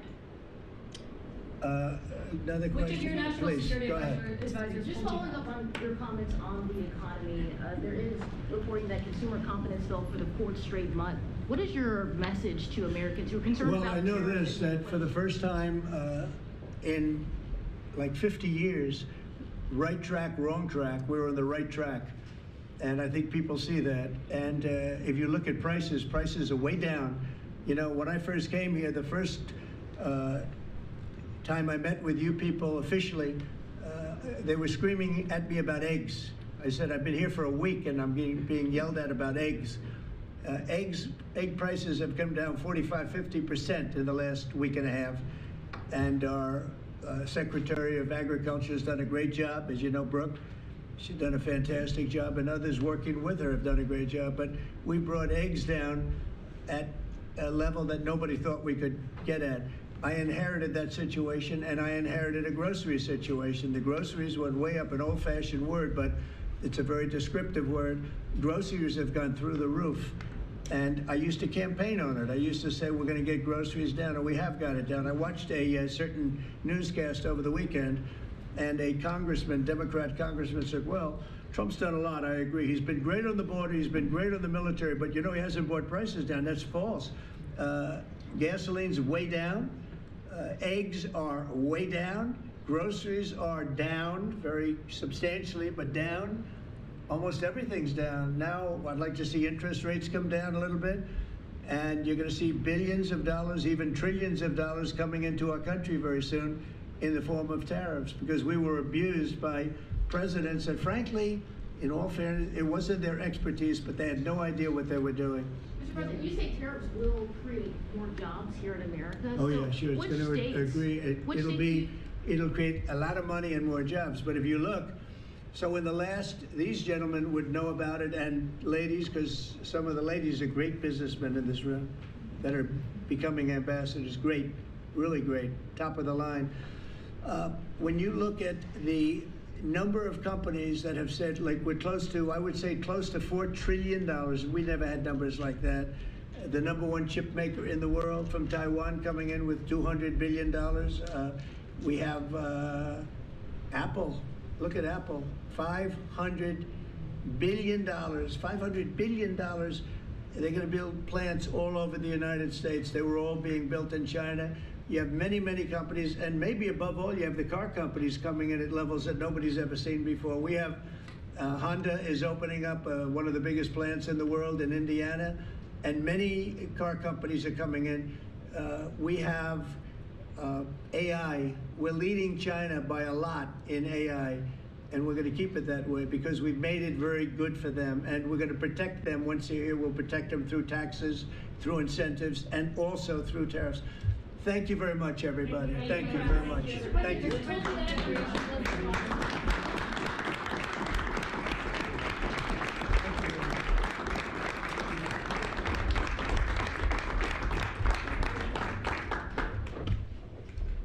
All right, you're just watching here as this is wrapping up. He took questions after meeting with plenty of U.S. ambassadors, that being President Trump there. And a lot of the questions about the fallout of the war plans leak that we watched and read unfold. Of course, we've already heard comments there from the Secretary of Defense, Pete Hegseth, as he landed yesterday in Hawaii at Pearl Harbor. We just heard from Mike Waltz there inside of that room as he described it as they are looking into what went on, reviewing how that journalist, the editor-in-chief of The Atlantic, Jeffrey Goldberg, was added to this thread on the app Signal. Of course, President Trump said he's going to review the use of that line of communication. He talked about some of the just the efficiency to use that versus the safety net of other devices in its place. Of course, a live picture right now of this White House here on this Tuesday afternoon. Of course, Waltz also said the National Security Advisor said he, quote, never met Jeffrey Goldberg. Also, President Trump talking about that they have no firings as of yet after they're looking into it. And also, he does not believe that Mike Waltz should apologize to the public for this. But plenty more to get to in terms of what we're learning with this following the attack on the Houthis in Yemen. A journalist was added accidentally to a group chat. The White House confirming the validity of potentially some of these comments. We also heard top security officials, including the defense secretary, texted plans for an upcoming military strike in Yemen to a group chat in a secure messaging app that included the editor-in-chief of the magazine that I was talking about. They appeared to be authentic. So plenty to get to a little bit later on tonight with all of these developments in terms of this story, those executive orders that were signed, also much more with the ambassadors. All right, I'm Andy Mack. We're going to slide away for a quick 2-minute break.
All right, welcome back in here too, live now from Fox. I am Andy Mack. Of course, we're continuing to learn more and dissect the fallout of that war plan leak, as we just heard from President Trump as he's meeting with U.S. ambassadors from around the world. Also at that meeting, taking questions from reporters, was National Security Advisor Mike Waltz, who might have been behind it. Of course, Trump saying he's standing behind him, saying Waltz is doing his best. They are going to review and investigate how Jeffrey Goldberg, the editor-in-chief of The Atlantic, exactly got in this group message leading up to that attack on the Houthi rebels in Yemen, saying they're also going to look into the use of that encrypted app Signal. All right, right now we're hearing reaction more from Democratic lawmakers on Capitol Hill about what was going on, how this exactly happened. We also heard earlier on today from different members there of the intelligence community testifying before the Senate Intel Committee. Let's take you right now over to Capitol Hill for this live event on Live Now from Fox. And know that what the minimum that they should be able to count on is that their own government is not going to sell them out to foreign adversaries, that their own government is going to take their security seriously. And yes, to think that anybody is saying now that this was not secure information or this was not secret information or classified information, anybody who knows anything about this area, and there are people on that signal chain that know better, know that this is classified information. You don't give targeting information, you don't give time, and you put people in danger. People's lives, American lives, were in danger because of that signal chain. The thought that you would be in Moscow and that nobody would be monitoring your text chains or that nobody would have access to that is really ludicrous at this day and age. I don't think anybody buys that either. So to think now that this is going to go uninvestigated or that Armed Services is not going to hold a hearing on this in the House is really, I think, completely disregarding what just happened, the danger of the situation, and the sense that I think we all have that if this has been reported on, we need to know what else is going on, because somebody's got to clean house at the White House. And it's obviously not going to be the president, who is now up to his old trick, so I'm declassifying it. Well, too late, buddy, right? Like, this was classified information. This put lives in danger. An investigation needs to take place. That is what we are calling for. And I think the House Armed Services Committee needs to hold hearings on this and get to the bottom of it so no more service members are put in danger. So I am really glad to be here today. And with that, I am going to turn it over to my colleague, Salud Carbajal, to speak next. Thank you. Thank you, Mikey. What else can be said? Recklessness at its best. I served in the United States Marine Corps Reserve for the most of my service. I was mobilized for Desert Storm. I went to North Carolina, didn't make it out to the theater. But I speak for all the service members that were put at risk here. This was reckless at best and an illegal violation of the Espionage Records Act. That's what transpired here. And as we see typically with this administration, they denied. First they denied, Secretary of Defense denied when it was asked by the media. Then they went to saying that it was not classified. They unknowingly put somebody who was not part of the national security team under Signal channel. That's what they did. And then knowingly, they did this on a Signal channel that was not a secure method of communication. This is recklessness, and we need to hold the administration accountable. They put our service members at risk. Could you imagine the enemies or others that they were targeting knowing all our plans? We could have dead pilots today. We could have dead pilots today and so many others that could have been injured or killed because of their reckless behavior. This is amateur hour. And the Senate confirmed this cabal of incompetent buffoons. Let's call it what it is. So today, I think I'm glad to join my fellow veterans, calling for accountability, calling for the cleaning of house, of the White House, and taking action to make sure that this ridiculous behavior doesn't happen again. With that, I will introduce Congressman Derek Tran. Crystal, oh. See, I said, Wait, whoa. Here. We're gonna get the Marine out of the way. You know what? He's still learning the They wrote ABCs. it. They wrote it in crayon. That's why. No offense to Derek. We're gonna get up Congressman Chris DeLuzio. Thanks. Sorry. It's an honor to join. What we saw from this administration was reckless. It was a dangerous breach of our national security. It was probably criminal conduct. There has to be consequences. This included the Vice President of the United States, the Director of the CIA, the Secretary of Defense, the National Security Advisor, the Secretary of State. I could go on and on. These are some of the most powerful people in America. And if any of us had done this as junior in be court-martialed.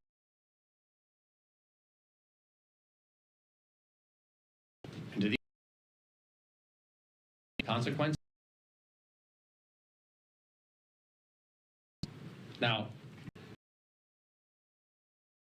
so what we are all saying here is something obvious. There has to be a Catch Act.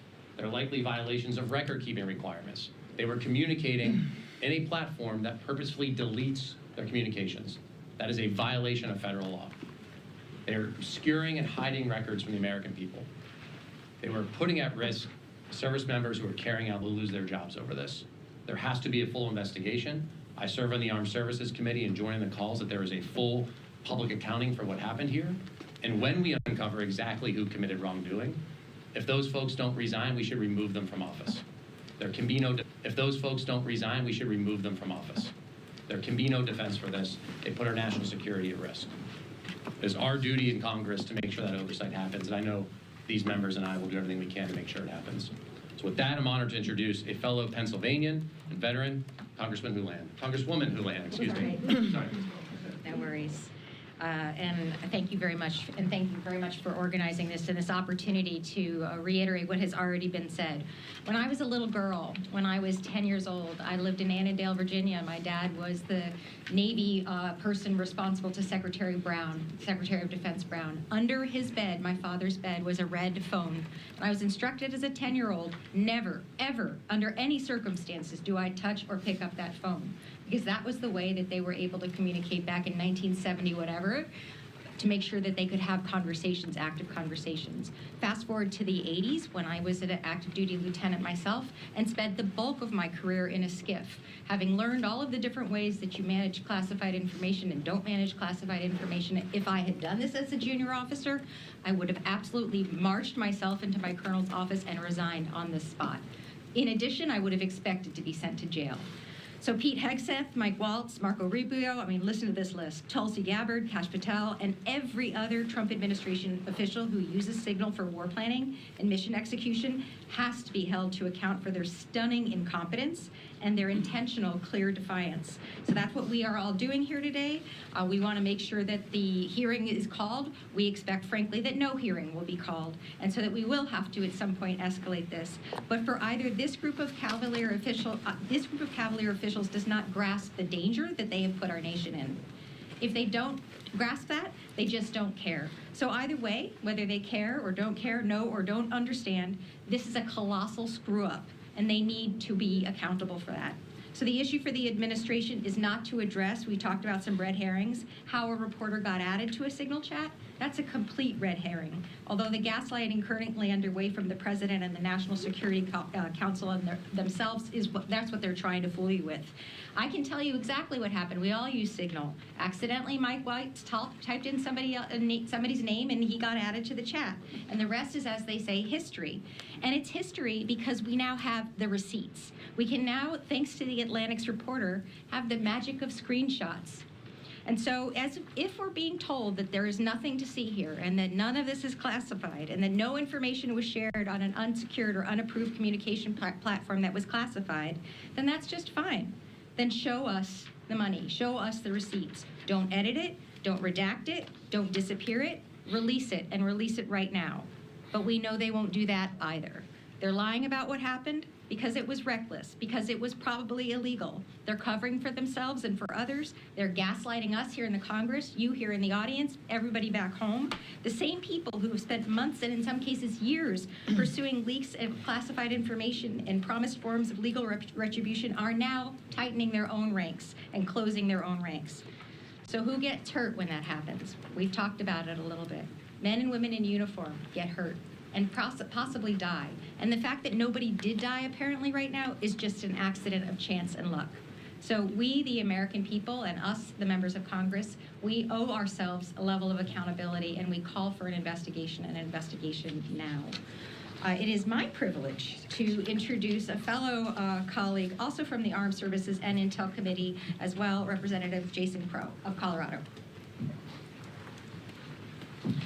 Good afternoon. I'm Jason Crow from Colorado, and it is my pleasure to be here with my colleagues, my comrades and brothers and sisters in arms that represents almost 100 years of military service standing behind me here today.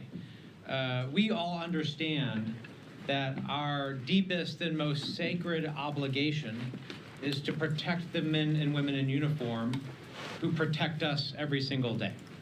There's nothing more serious that we do day in and day out here to ensure that these men and women are protected and that they can go home to their families when their mission is done. And it's that makes this incident, this reckless breach of security, so staggering, right? Because it not only put at great risk the lives of those airmen and women who were conducting an extremely dangerous mission that day, but it also represents a larger pattern. And I'd like to talk about that. See, this isn't a one-off event. This isn't just a singular mistake that the administration still hasn't admitted that it needs to fix. This is part of a larger pattern of disregard, of impunity, of not taking its job seriously in our most sensitive national security life and death decisions. Whether it's transmitting the names of intelligence officers in an unclassified channel to the White House, whether it's Elon Musk's private employees hooking up a personal computer to a sensitive national security system, compromising that system, whether it's giving Elon Musk and his employees access to private, personal, financial, and data of American people. This happens over and over and over again. So the pattern that has brought to light through this incident shows very clearly that this administration simply does not care about protecting your data, protecting your information. It simply does not care to take seriously enough protecting sensitive national security information. Now, we hope that there was no damage done here. And we don't know that to be true because we still have to do the investigation. But folks, it is simply a matter of time before the culture of recklessness and impunity of the Trump administration is going to get a lot of people hurt very badly. And that will only be stopped if there's a change in culture. And the only way you change culture is by getting information, bringing it to light, and then imposing accountability on those responsible. That is what must happen. And if Donald Trump and the Trump administration do not do that, they are sending a very clear message once again that they do not care about the safety of the American people. Now, it's my honor to pass this over to another fellow combat veteran, Seth Moulton from Massachusetts.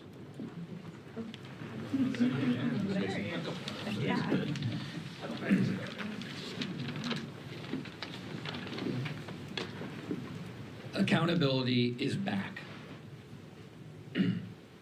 Accountability is back. I quote Secretary Pete Hegseth. That was our Secretary of Defense on the record just a couple of months ago. Now the debate among national security professionals is over whether the Secretary was just incompetent or whether he was drunk. That's how low this has gone, and those are serious debates happening among national security professionals today. Because my colleagues are right. This put American lives at risk. This cheapens the work that our men and women on the front lines of our armed services and our intelligence agencies do every single day. Because it says the rules that apply to you don't apply to us as your leaders. There's a simple concept that I would have thought Pete Hegseth would have learned in the National Guard, which is leadership by example. Well, let me tell you, if any guardsman at any level, including the most junior private, had done what Pete Hegseth did, he would not only be fired, would not only lose his security clearance, but he would probably be criminally prosecuted. Let's just debunk a few myths here, because now the approach these leaders are taking is to lie. That's not in the leadership manual for our armed services, but that's what they're doing now. They're saying, oh, this information wasn't classified. Without even knowing the full details, we know that the time of attack for this operation was in the message. Let's be clear. That's classified information. That's all you need to know. Let's address another issue. Was this illegal? It's illegal on two different levels. One, it's mishandling classified information. That's been well established. But the second level it's illegal on is that the executives are required to maintain records of its communications. And this is a way for this lawless administration to get around that. Third, was there a risk? Yes, there's tremendous risk. That's why national security professionals, including everyone on that group chat, aside from the people who weren't supposed to be on it, has 24/7 access to classified, proper means of communication. So if the National Security Advisor feels like, oh, I need to chat with someone, well, guess what? In his home, in his office, on his plane, he has the means to do so within the law. So there is no excuse here. But there's also clearly no accountability. And it's very clear that Secretary Hegseth, with how he is, and it's very clear that Secretary Hegseth, with how he is handling this, has no honor, has no sense of duty, and has absolutely zero accountability for his own actions. It's now my honor to yield to a fantastic freshman veteran, Congressman Vindman. Well, thank you. We've heard some really passionate remarks today, and I want to look at this from perspective of a 25-year Army veteran, a JAG that's prosecuted cases, serious cases of violation of the Uniform Code of Military Justice and felony type cases, and also investigated these types of breaches. And so operational security is a basic but critical function, and it's something that's taught to the very youngest of service members. And what we saw in this breach, in this leak, is those basic ideas thrown out, because there's a sense of callousness, of indifference, of lack of accountability in this administration that is deeply disturbing. So anybody that has a family member that is in uniform, anybody that has a family member or is themselves serving in national security is now very concerned, because they saw that their senior leaders, 18 of the most senior people in the national security establishment, callously sharing information that I, as a member of the National Security Council staff, previously sat through a principals committee, literally the pinnacle of our national security establishment.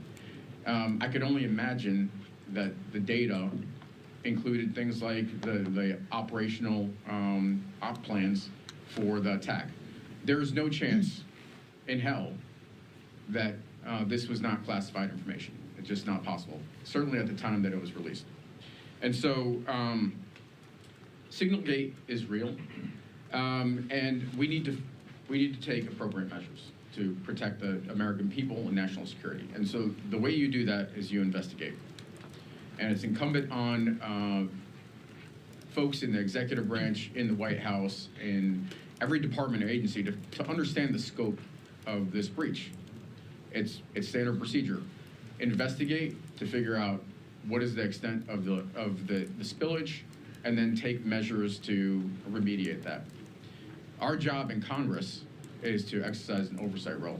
We have to have a clear understanding of exactly what happened.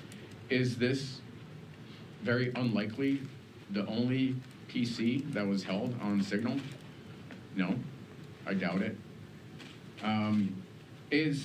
Who exactly was on this? I mean, there are references to the VP, and I only say this tongue-in-cheek.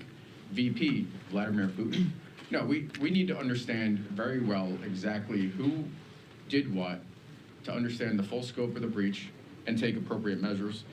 The messages were undoubtedly classified, and we need a full accounting. And the last thing I'll say is the president has previously released information that was in the classified realm to clear the air. He has the same opportunity to do that now. He can release exactly what was on the Signal string, so everybody, the American people, in an act of full transparency, can understand what's going on, and we can move on. In any other administration, this would have been considered like the type of controversy that was enough to bring down cabinet secretaries. In this one, it just seems like a random Monday. So we need to get rid of this air of lack of accountability and take appropriate steps. Thank you. All right, just listening in there to Democratic lawmakers as they described what happened as a, quote, colossal screw-up. Let's line away for a quick 2-minute break. More top headlines after this.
Welcome back in here to Live Now from Fox. I'm Andy Mack. We're just over 24 hours since the initial reaction, the initial report of those war plans leaked as the editor-in-chief of The Atlantic, Jeffrey Goldberg, was mistakenly added to a Signal and encrypted messaging app there about attacks in the Middle East. I do want to put up just this, a post from Joey Garrison, our USA Today White House correspondent talking about President Trump on the use of Signal, that app, saying it's used by a lot of military and I think successfully, but sometimes somebody can get onto those things. That's one of the prices you pay when you're not sitting in the Situation Room with no phones, which is always best, frankly. Let's take you right now out to different lawmakers on the Democratic side as they're discussing the latest with this. Plenty of people with military backgrounds upset about what transpired. Let's listen into what they're saying on Capitol Hill. Stand here calling for accountability. We must have it. The American people must demand it, and we must do all we can to ensure that accountability occurs.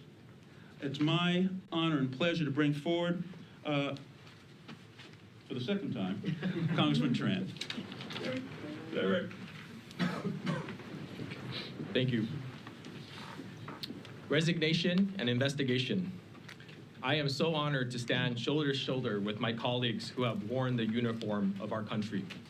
We know that making one mistake or ignoring one security requirement could put lives on the line.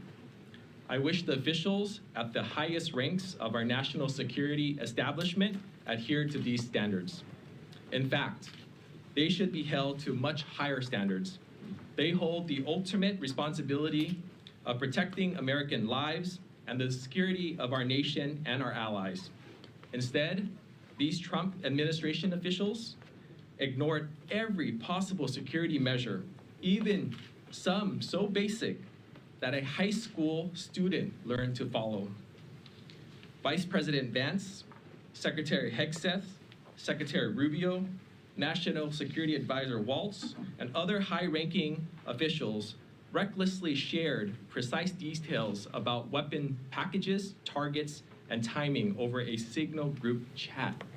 This is not just a breach of protocol, this is a breach of national security. We know for sure that a journalist had access to the group chat, but what we don't know about still is who else had access. We need accountability. We need answers, not just who is responsible for these reckless actions, but what the Trump administration is going to make sure that this doesn't happen again. Resignations and investigations. Thank you. I'd like to invite up Congressman Gil Cisneros. Thank you, Derek. Thanks everyone for being here today and giving us this opportunity to speak to you about how gravely this is. I'm Gil Cisneros. I represent California's 31st Congressional District. I'm a Navy veteran, but also I was the former Undersecretary of Defense for Personnel Readiness, working in the Pentagon, understanding how the security of that system kind of works and how you communicate. And I can tell you this, when I was in the Pentagon, when I was the Undersecretary, never ever did we use Signal to plan anything, any meetings, coordinate any efforts, or give away definitely any details about operations that were currently going on. Anytime you talk with the Secretary or anything, right, is at a secret level. You have, as it's been already said, right, there are devices that you had. I had multiple devices in my office that we would secure on secured networks, right, and then you had your unsecured network. Any operations or anything that was going on was definitely over secure channels. And that was not happening in this. And the thing that is really bothering me about this is the fact, too, that, you know, every office pretty much in the Pentagon is a SCIF. I mean, definitely the Secretary of Defense's office, but yet he's communicating on his personal cell phone. You're not supposed to be taking cell phones or Bluetooth or any of those devices into your SCIF where they can be kind of tapped into and listened to and brought into that environment. There is just a complete disregard for OPSEC, you know, for Operation Security by this administration. And then the audacity there was that the Secretary had actually said before this too, right, that we're going to start getting down on OPSEC, that their OPSEC was tight, and they're looking into this. And he's actually talking about polygraphing, you know, people there at the Pentagon to find out where the leaks are. Well, problem solved. Starts right there with the Secretary of Defense. He should be the first in line there. He's the one who is creating the problems. OPSEC's supposed to start with him. As it's been said too, loose lips sink ships. That was something that every seaman learns when they join the Navy. It's right there at the beginning of boot camp. Nobody would have ever thought that it would start with the National Security Advisor as well as the Secretary of Defense are the ones who kind of letting out the information of where the details of this exercise were and how it was going. And so with that, thank you very much. And now I have the honor of introducing another former Navy colleague, Jimmy Panetta. Thank you, Gil. Thank you.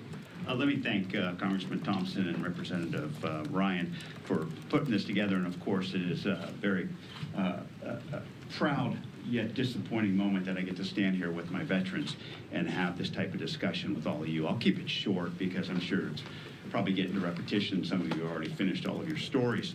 But the fact is that repetition is kind of what we know up here, especially if you've served in the United States military. That's how they teach you basic things. And I can tell you that one of the most basic things that they teach you from the minute you take that oath is Operation Security, OPSEC. And you get it drilled into your head. And every member of the armed services, from the lowest enlisted, and yes, you would hope, to the Secretary of Defense, would understand the importance of OPSEC. And you have to understand the importance of classified information and handling classified information, because the problem is that classified information and that getting out can lead to the loss of lives, And that is what happened here. This type of breach, this type of in uniform, in jeopardy. I have a nephew that's serving on a ship in the Middle East right now. His life, I can tell you, was in jeopardy because of this. Mothers and fathers whose sons and daughters are serving over there at this moment should be very angry. They should be talking to their members of Congress, Democrats and Republicans, about what we need to do to ensure that this never happens again. In regards to that, as you heard earlier, I too am dismayed at what would have happened if the shoe was on the other foot. If this was another administration and this happened. Where are our Republican colleagues? Where are our Republican colleagues who served in the military? Look, all of us up here will probably tell you we act in a very bipartisan manner. Of all times to be bipartisan, this is it, especially when it comes to this type of carelessness, especially when it comes to putting the lives of our military members in jeopardy. And so I'm here to basically say, to call out and to ensure that, we hope that we can ensure not only oversight of this situation, but that this is the type of oversight that needs to be done by Republicans and Democrats, especially when it comes to the men and women in our armed services. And so I hope that's something we can continue to work on. If not, basically you're seeing who actually understands what it means to keep our nation secure and keep our men and women in uniform and keep their lives secure as well. Thank you. I'm the last one. Ryan, questions? Anyone have any questions? A few members alluded to actions you could take or ways you could escalate this particular issue. What options are available to House Democrats to force action on this security breach? Excellent question. I think what you've heard from everybody here is we need to dig into this. We need to find out what the procedures are that they follow. How do we know this isn't happening in other places? How did this happen? It needs to be a full investigation. We need full transparency. And what we're doing is we're calling on everyone in Congress to come to the front line on this to make sure we get those answers. I'll just very quickly add it. I mean, if House Republicans don't do the right thing by our nation, our men and women in uniform, everybody that was here today, we're going to ensure that they do the right thing. We will, every single day, remind people of the grave national security violation, the risk to all of our men and women in uniform, and we will not let them try to sweep this under the rug. I know our leadership is behind that, entire party is behind that, and you can hold each of us accountable to continue to push on that, and we appreciate your all's help to continue to focus on this until the right thing is done. I just want to add one thing on that real quick. At some point, the Secretary of Defense is going to have to come and testify in front of the House Armed Services Committee. And if they think he's not going to get asked about this, they're not living in reality. He's going to have to answer the call at some point, so why not do it now? Yes, ma'am. Thank you. You all mentioned that you'll kind of escalate this if there isn't a House Armed Services investigation on this. Is there any chance that Democrats would do some sort of shadow hearing or shadow investigation on this topic to kind of get that information out? Well, I think you heard it loud and clear that what we believe needs to happen is the Congress of the United States of America, in a bipartisan manner, needs to do this. But as you also heard, if they don't, we're not standing down. The president a short time ago just said that on camera the information is not classified that he said it was shared. Do you believe that the president is lying directly, considering he wasn't on the call, and then following up, if the president said that the information shared was not classified, should the journalist who received the information be compelled now to share that information publicly? I mean, according to him, it's not classified, or be compelled to without repercussions. I may have been born at night, but it wasn't last night. There is no way in the world you can plan a military operation last night. There is no way in the world you can plan a military operation with airstrikes and have that not be classified to some level. It is absolutely absurd that they would think that anybody with any understanding of any of this would fall for that.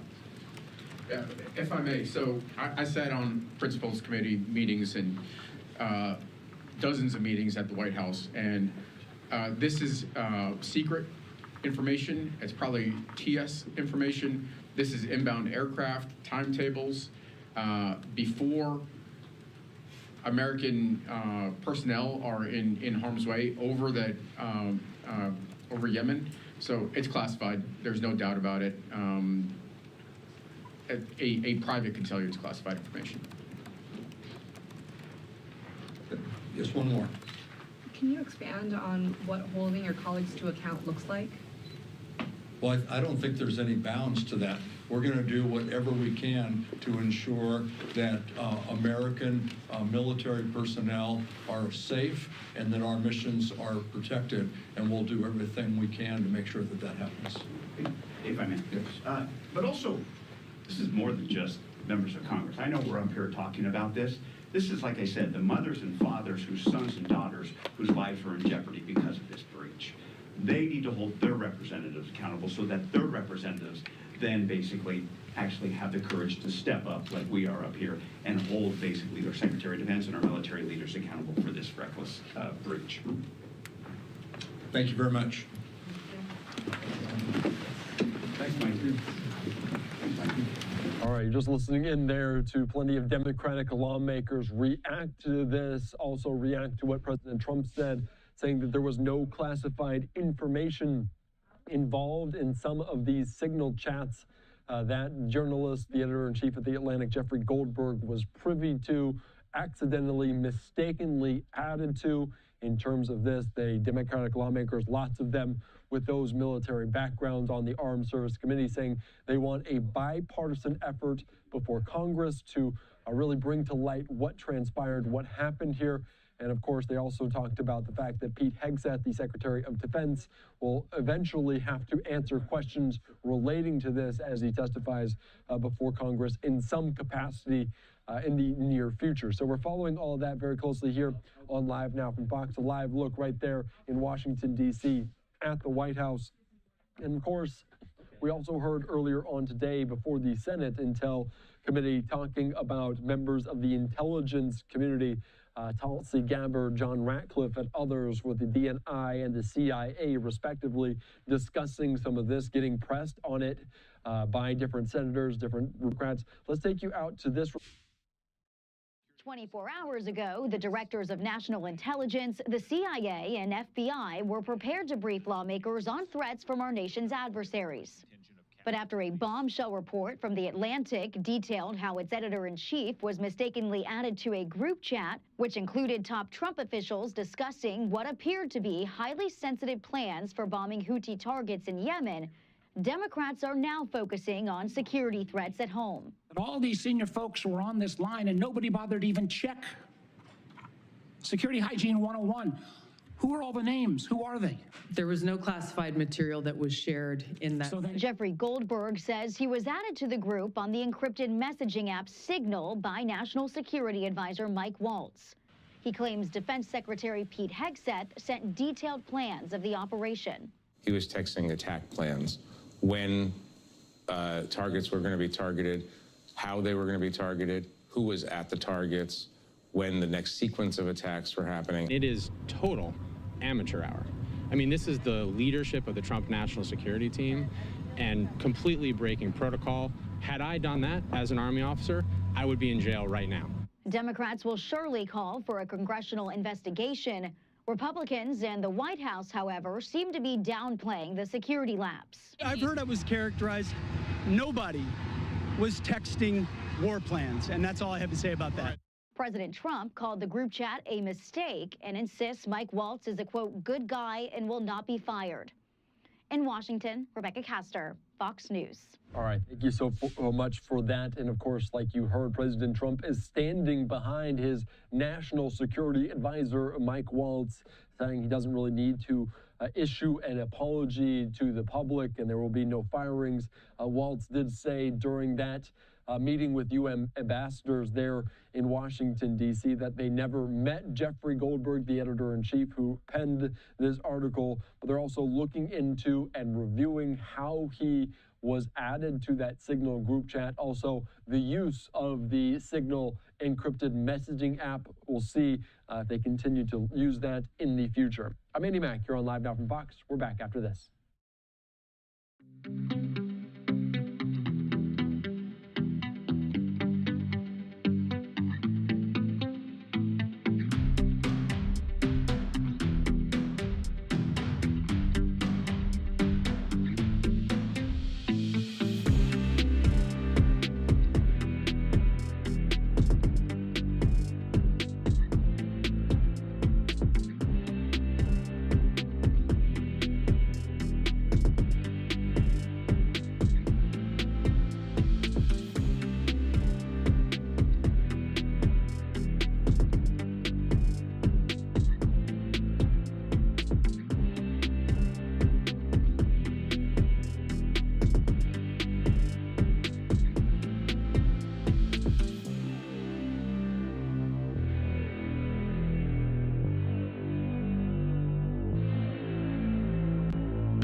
Welcome back in here to Live Now from Fox. I'm Andy Mack, just past 4 o'clock on the East Coast. And let's take you right now out to New York, outside of a federal courthouse, as a Cornell University student is scheduled to appear in front of the United States Department of Homeland Security and ICE, as Mamadou Tall, a PhD student studying African studies, filed a lawsuit. The lawsuit is an injunction seeking to stop President Donald Trump's administration from targeting him and others who have participated in protests against his executive orders. Let's take you right now out to this live event here from the East Coast.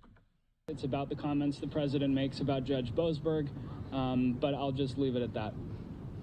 Do you know how the federal government was able to kind of preempt your March 15th lawsuit and both enact visa revocation and begin efforts to detain him on March 14th, just a day before. I would just point you to the reply brief which we filed, and on the first page we explain the facts better than I could off the cuff. Can you speak a little bit about this kind of case in general and the implications of these removal proceedings, the notice to appear, all of that, on the outcomes of similar cases involving protesting universities? I mean, clearly the government is going out right now and grabbing people out of their homes whose views it disagrees with. I mean, clearly the government is going out right now and grabbing people out of their homes whose views it disagrees with. I mean, that's what they're doing. And then they say that you've got to wait, you know, for months and months until you can adjudicate those claims before a real court, and not the Trump administration is purging the immigration court system and the Board of Immigration Appeals. It is appointing loyalists to the regime to make people wait in a jail cell, and that's what immigration detention is, for all intents and purposes, for months or longer as they appeal and finally get to an appeals court. We hope we convince the judge that is too heavy a burden on the First Amendment to be tolerated in this case. What are you hoping for out of the pending ruling from the judge? I'm hoping that freedom of speech is restored in this country, and that the executive orders which restrict it are struck down as unconstitutional as quickly as humanly possible on every inch of territory to which the First Amendment applies. Can you speak to why Mr. Tal isn't here? Is it because of a concern that he might be taken into detention, the removal proceedings might start? Our concern is that the executive branch is not following the law, and we intend to follow the law, but the Article 3 courts are the ones who get to decide that. So yes, that's why Mr. Tal isn't here. All right, guys, welcome to our second episode of Fivecast. I appreciate all of you guys, meaning you guys, you patrons, for your amazing feedback after the first episode, and I want to share some reflections, some wisdom, some lessons learned, and all that kind of stuff. So I felt like in the first Fivecast, I didn't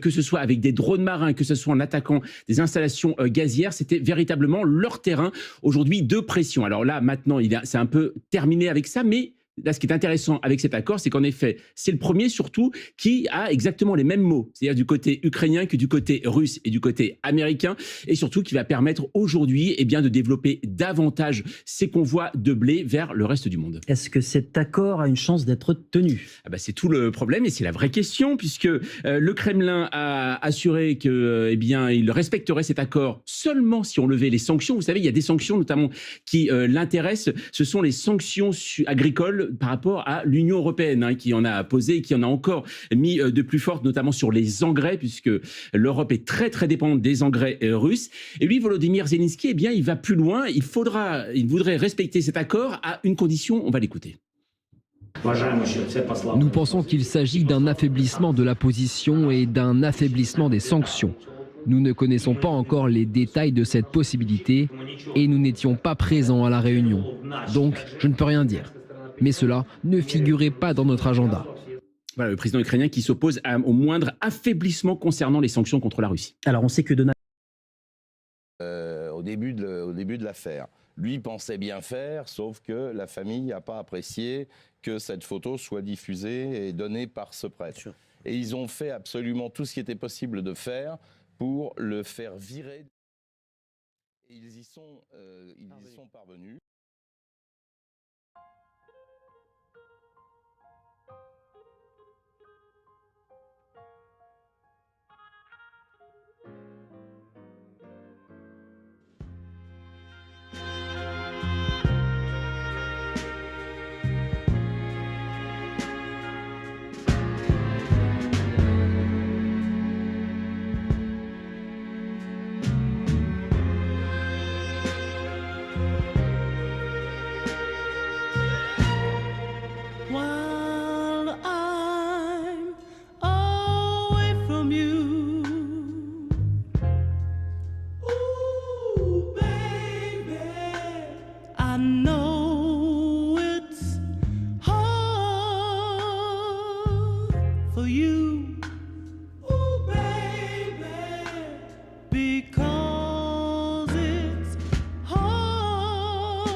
darkest hour, it's just before dawn.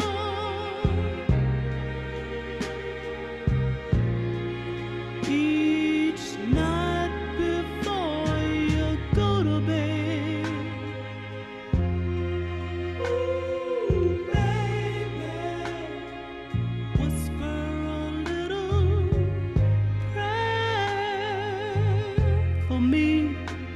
Ooh, baby, and let's tell all the stars above. This is dedicated to the one I love.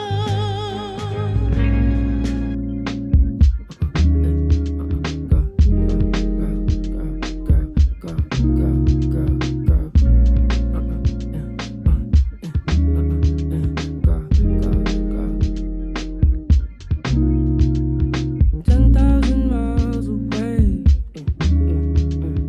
you shouldn't have let me do this time. And if you decide to stay, but don't blame me either way.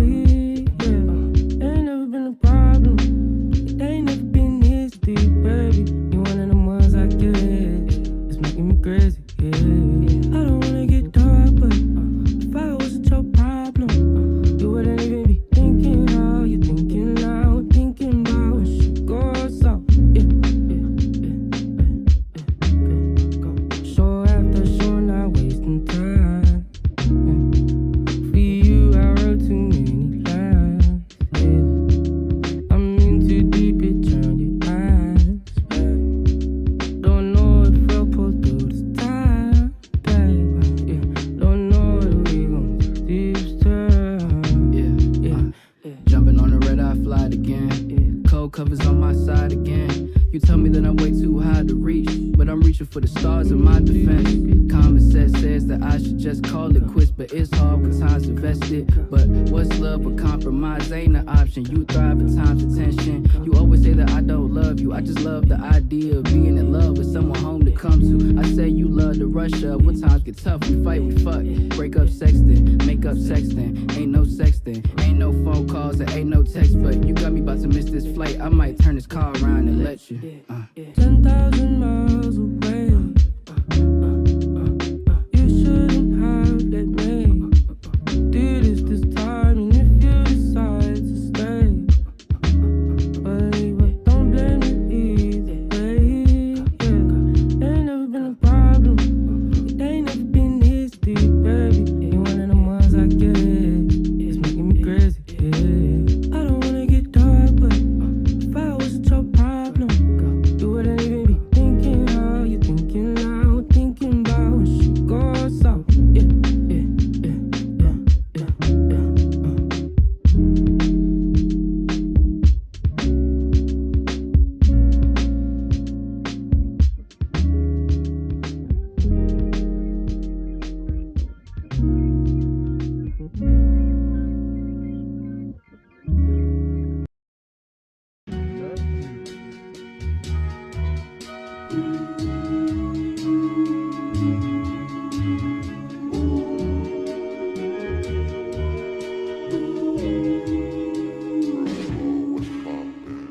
New to being grown, scary on your own. Please don't leave me alone. Please just leave me alone. Call, don't pick up phone. Busy tone. Why you on the road? Why you always on the road? Fighting temptations, tempting situations. Devils what I'm facing. My block is a nation. All on its own. Did it ourselves. Memphis my home. New to being grown. Scary on your own. Please just leave me alone. Please don't leave me alone. Call, don't pick up phone. Busy tone. Why you on the road? Why you always on the road? Fighting temptations, tempting situations. Devils what I'm facing. My block is a nation. All on its own. Did it ourselves. Memphis my home. Need to clear my head. Might just need some meds. One time fuck the feds. You heard what I said. Therapy and clarity are needed if you marry me. I'm damaged. See, my heart so cold is frozen like a mammoth bee. Apparently, your trauma as a youngster come and haunt your life. Know damn well how to taunt you. When you down, that bitch might punch you. Kick you, stomp you.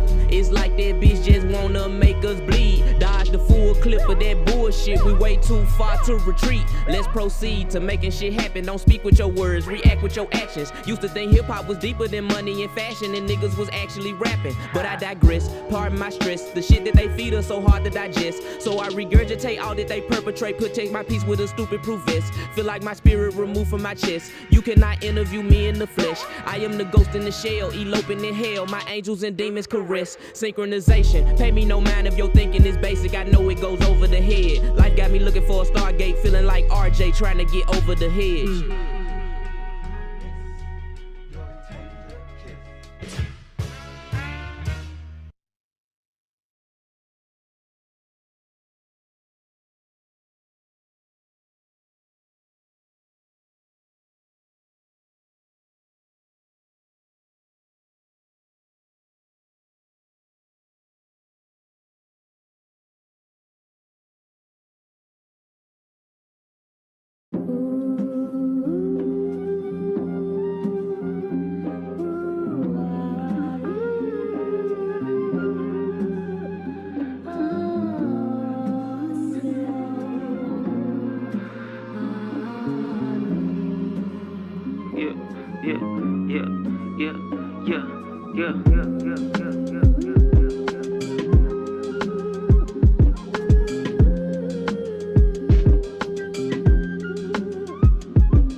Where do we go now when we don't know how? But you can't slow down. Looking for Motown, industry low down. I'm feeling low now.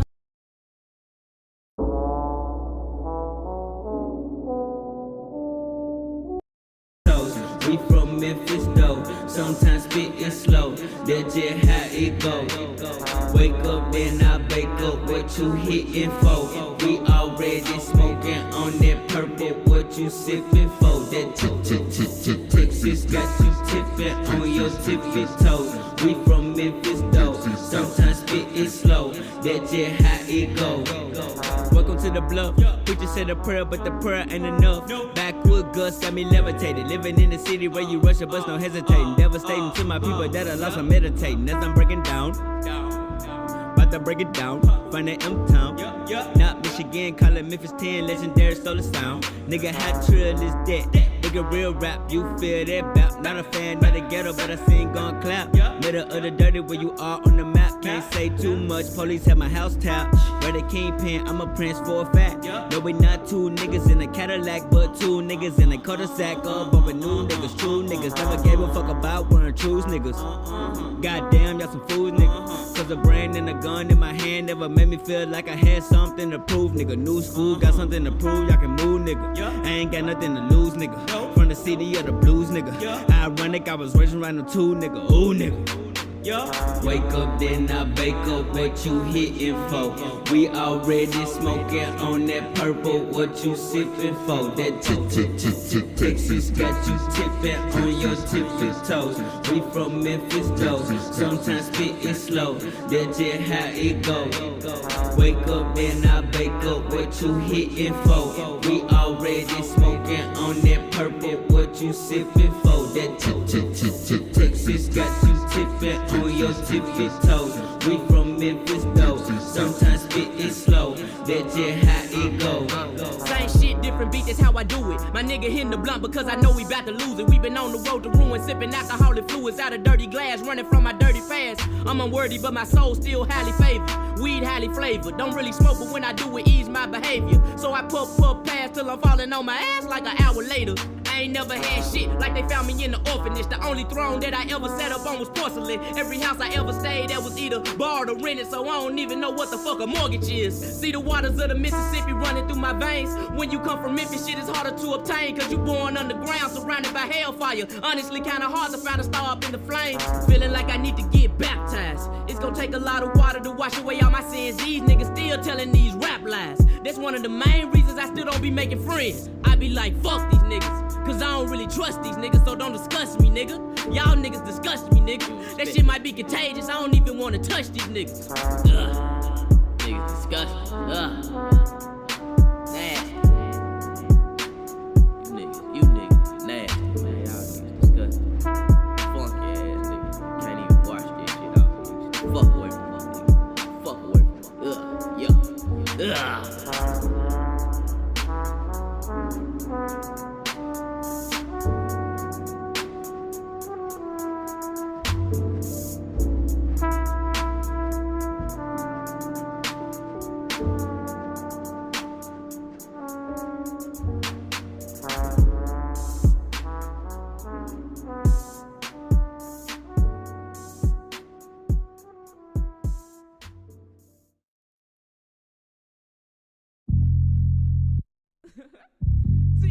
Fuck what I look in the rear. My name still bubble like soda pop.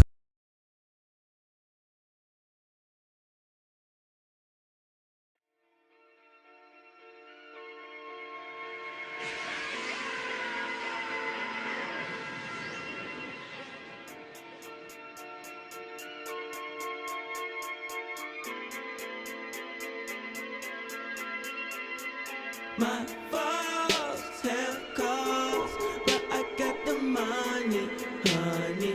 Why so bummy? Cause I'd rather act like I ain't got it than to never ever have it. Why you so dramatic? Life is such a habit.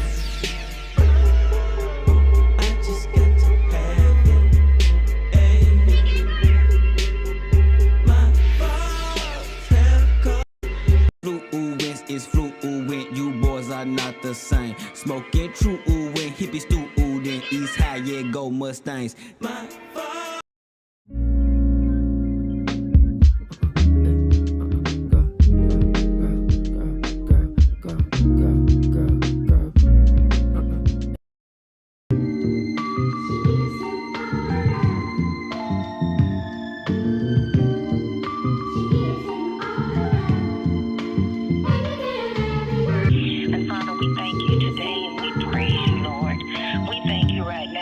because I believe when I prayed, I received what I asked for. In Jesus' mighty name. And Father, I say thank you for it. I thank you in advance. I thank you that it's done in Jesus' name. Amen.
Did you get it? These niggas victim and credit. Yeah, ain't never been a victim. Same nigga talking on that, pull talk to that, ain't never in the picture. Yeah, that's all I can hit it. Nigga wanna rap, stand risky. Nigga, it look, it sound good, but buddy, is that how you living? He ain't did none of them lyrics. I smell a bag when I'm mirror. Nigga ain't helping with running, he still in the crib, but he pop out a mirror. Bitch, sound like ass scary. How the fuck she ain't know about scary? Fuck niggas on they period. Fuck nigga can't get near it.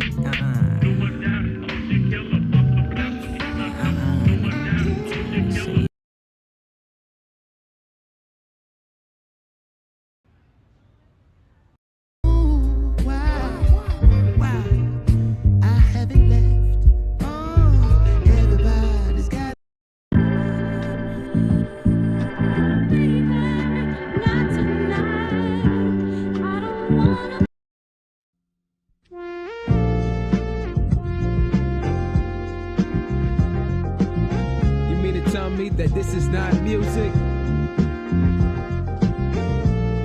I could fucks with this. I could fucks with this.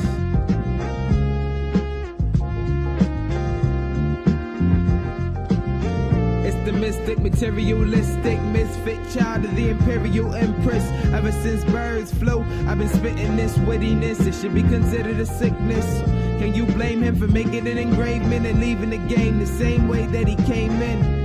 Say we came this far from cavemen, how hard could it be to spark fire with a drumstick? If the flows I've been spitting are far-fetched, I'ma kick it regardless. They listen to nonsense like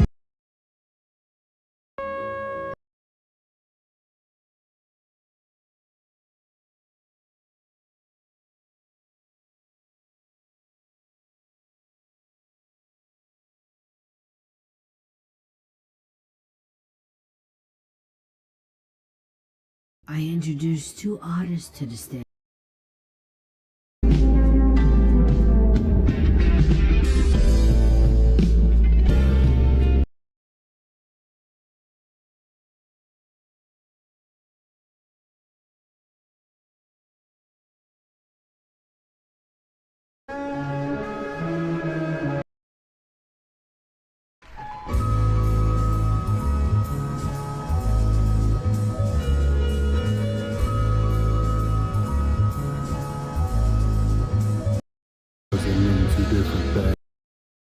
The trial, I even lost my mom, tears in my eyes.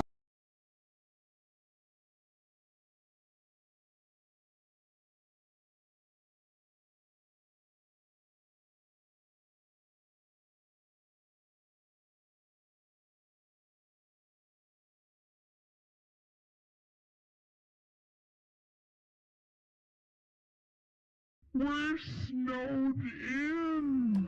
The reason most people fail instead of succeed is they trade what they want most for what they want at the moment.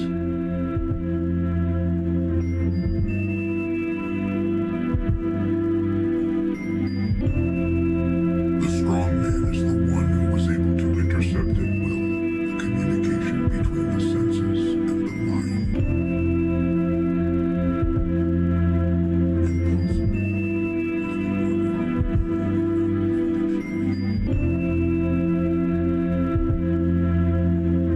Wise people create opportunities for themselves and make everything possible.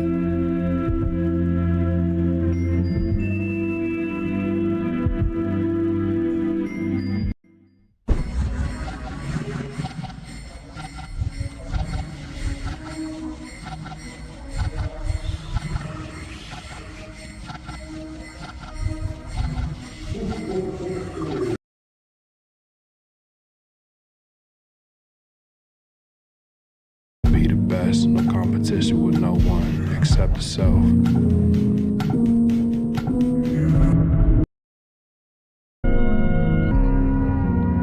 Pain and strife.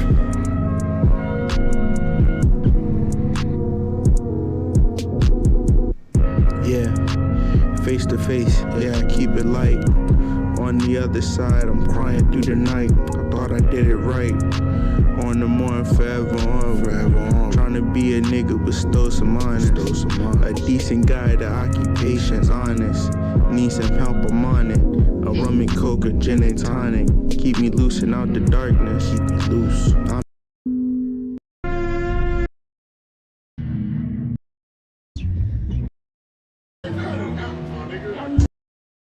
Even through the rain, gotta know the rules to stay in tune or become a tool.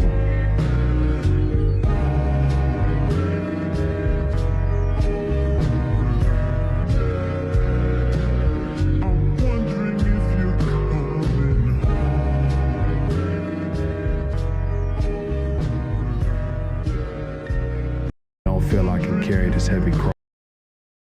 The true you beyond your figure. The outside never counts if the inside is shaggy. Fragmented shells of the past leaves me jet lagged. Don't feel I can carry this heavy cross alone, especially as these demons mock and laugh. I make it through despite me feeling sad. I got my own stash of gifts, no point in digging in Santa's bag. The present is the only offering I receive, it's the only thing I need. She said bugger all to my disdain, I'm like Chico. I cry behind locked doors, even though they should be open. I'm closed tight in these raps of mine, so was bitter for a hot one. Now I realize the resentment I held within. The greatest revenge is not becoming what hurt you. I pray to God and through my pen I work through the trauma and pain. I'm only human, so I'm steady stuck in my ways. Reach out despite me feeling strange. All I got is me and family to keep me sane. Don't sweat the little things, still grateful even through the rain. Gotta know the rules to stay in tune or become a tool.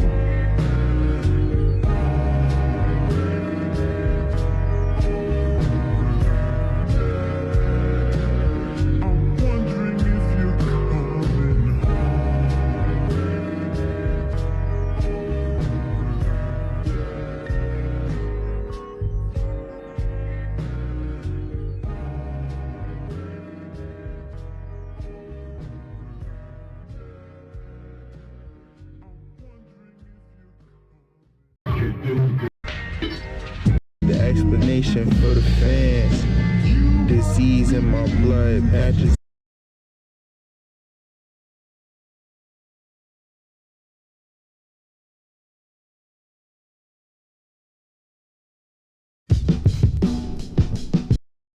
Sunburn street successor. I put it on my mama, I'ma get my niggas tested. Maybe one for every hurdle that we left. Maybe one for every night we never see.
黄砂で車は汚れてきますので、いつも以上に丁寧に、車を洗わないと車に傷がついてしまいます。新潟でも洗濯物はもう外出しません。娘がねやっぱりアレルギー持ってるんで、こういうのに敏感なんですよ。この黄砂は花粉症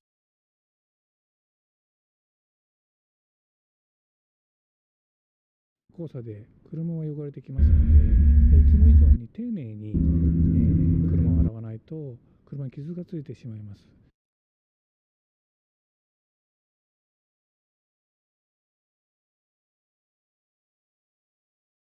Long advocated for accountability and transparency in the government, particularly as it relates to national security and the safety of American servicemen. As such, I trust he will address this breach with the seriousness and the diligence that it demands. I again request Secretary Hegseth to submit a full transcript of his signal messages to the Armed Services Committee. There is no legitimate basis for him to withhold information from the committee that he claims is unclassified and has already been shared with a journalist. And I urge a bipartisan investigation and swift action. Thank you. Thank you. Yes, right here.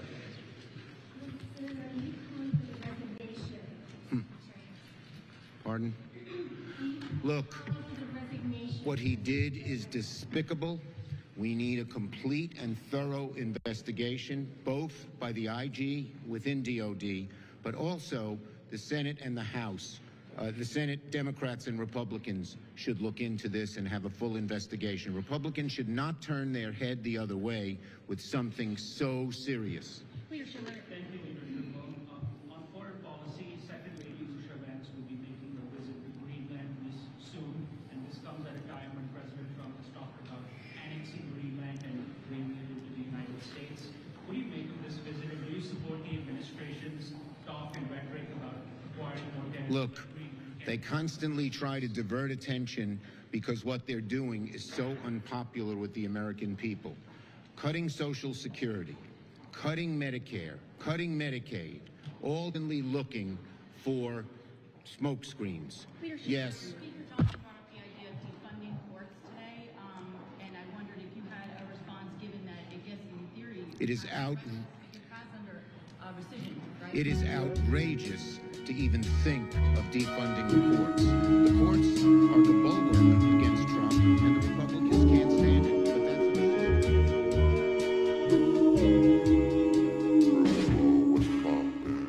New to being grown, scary on your own. Please don't leave me alone. Please just leave me alone. Call, don't pick up phone. Busy tone. Why you on the road? Why you always on the road? Fighting temptations, tempting situations. Devil's what I'm facing. My block is a nation. All on its own. Did it ourselves. Memphis my home. New to being grown.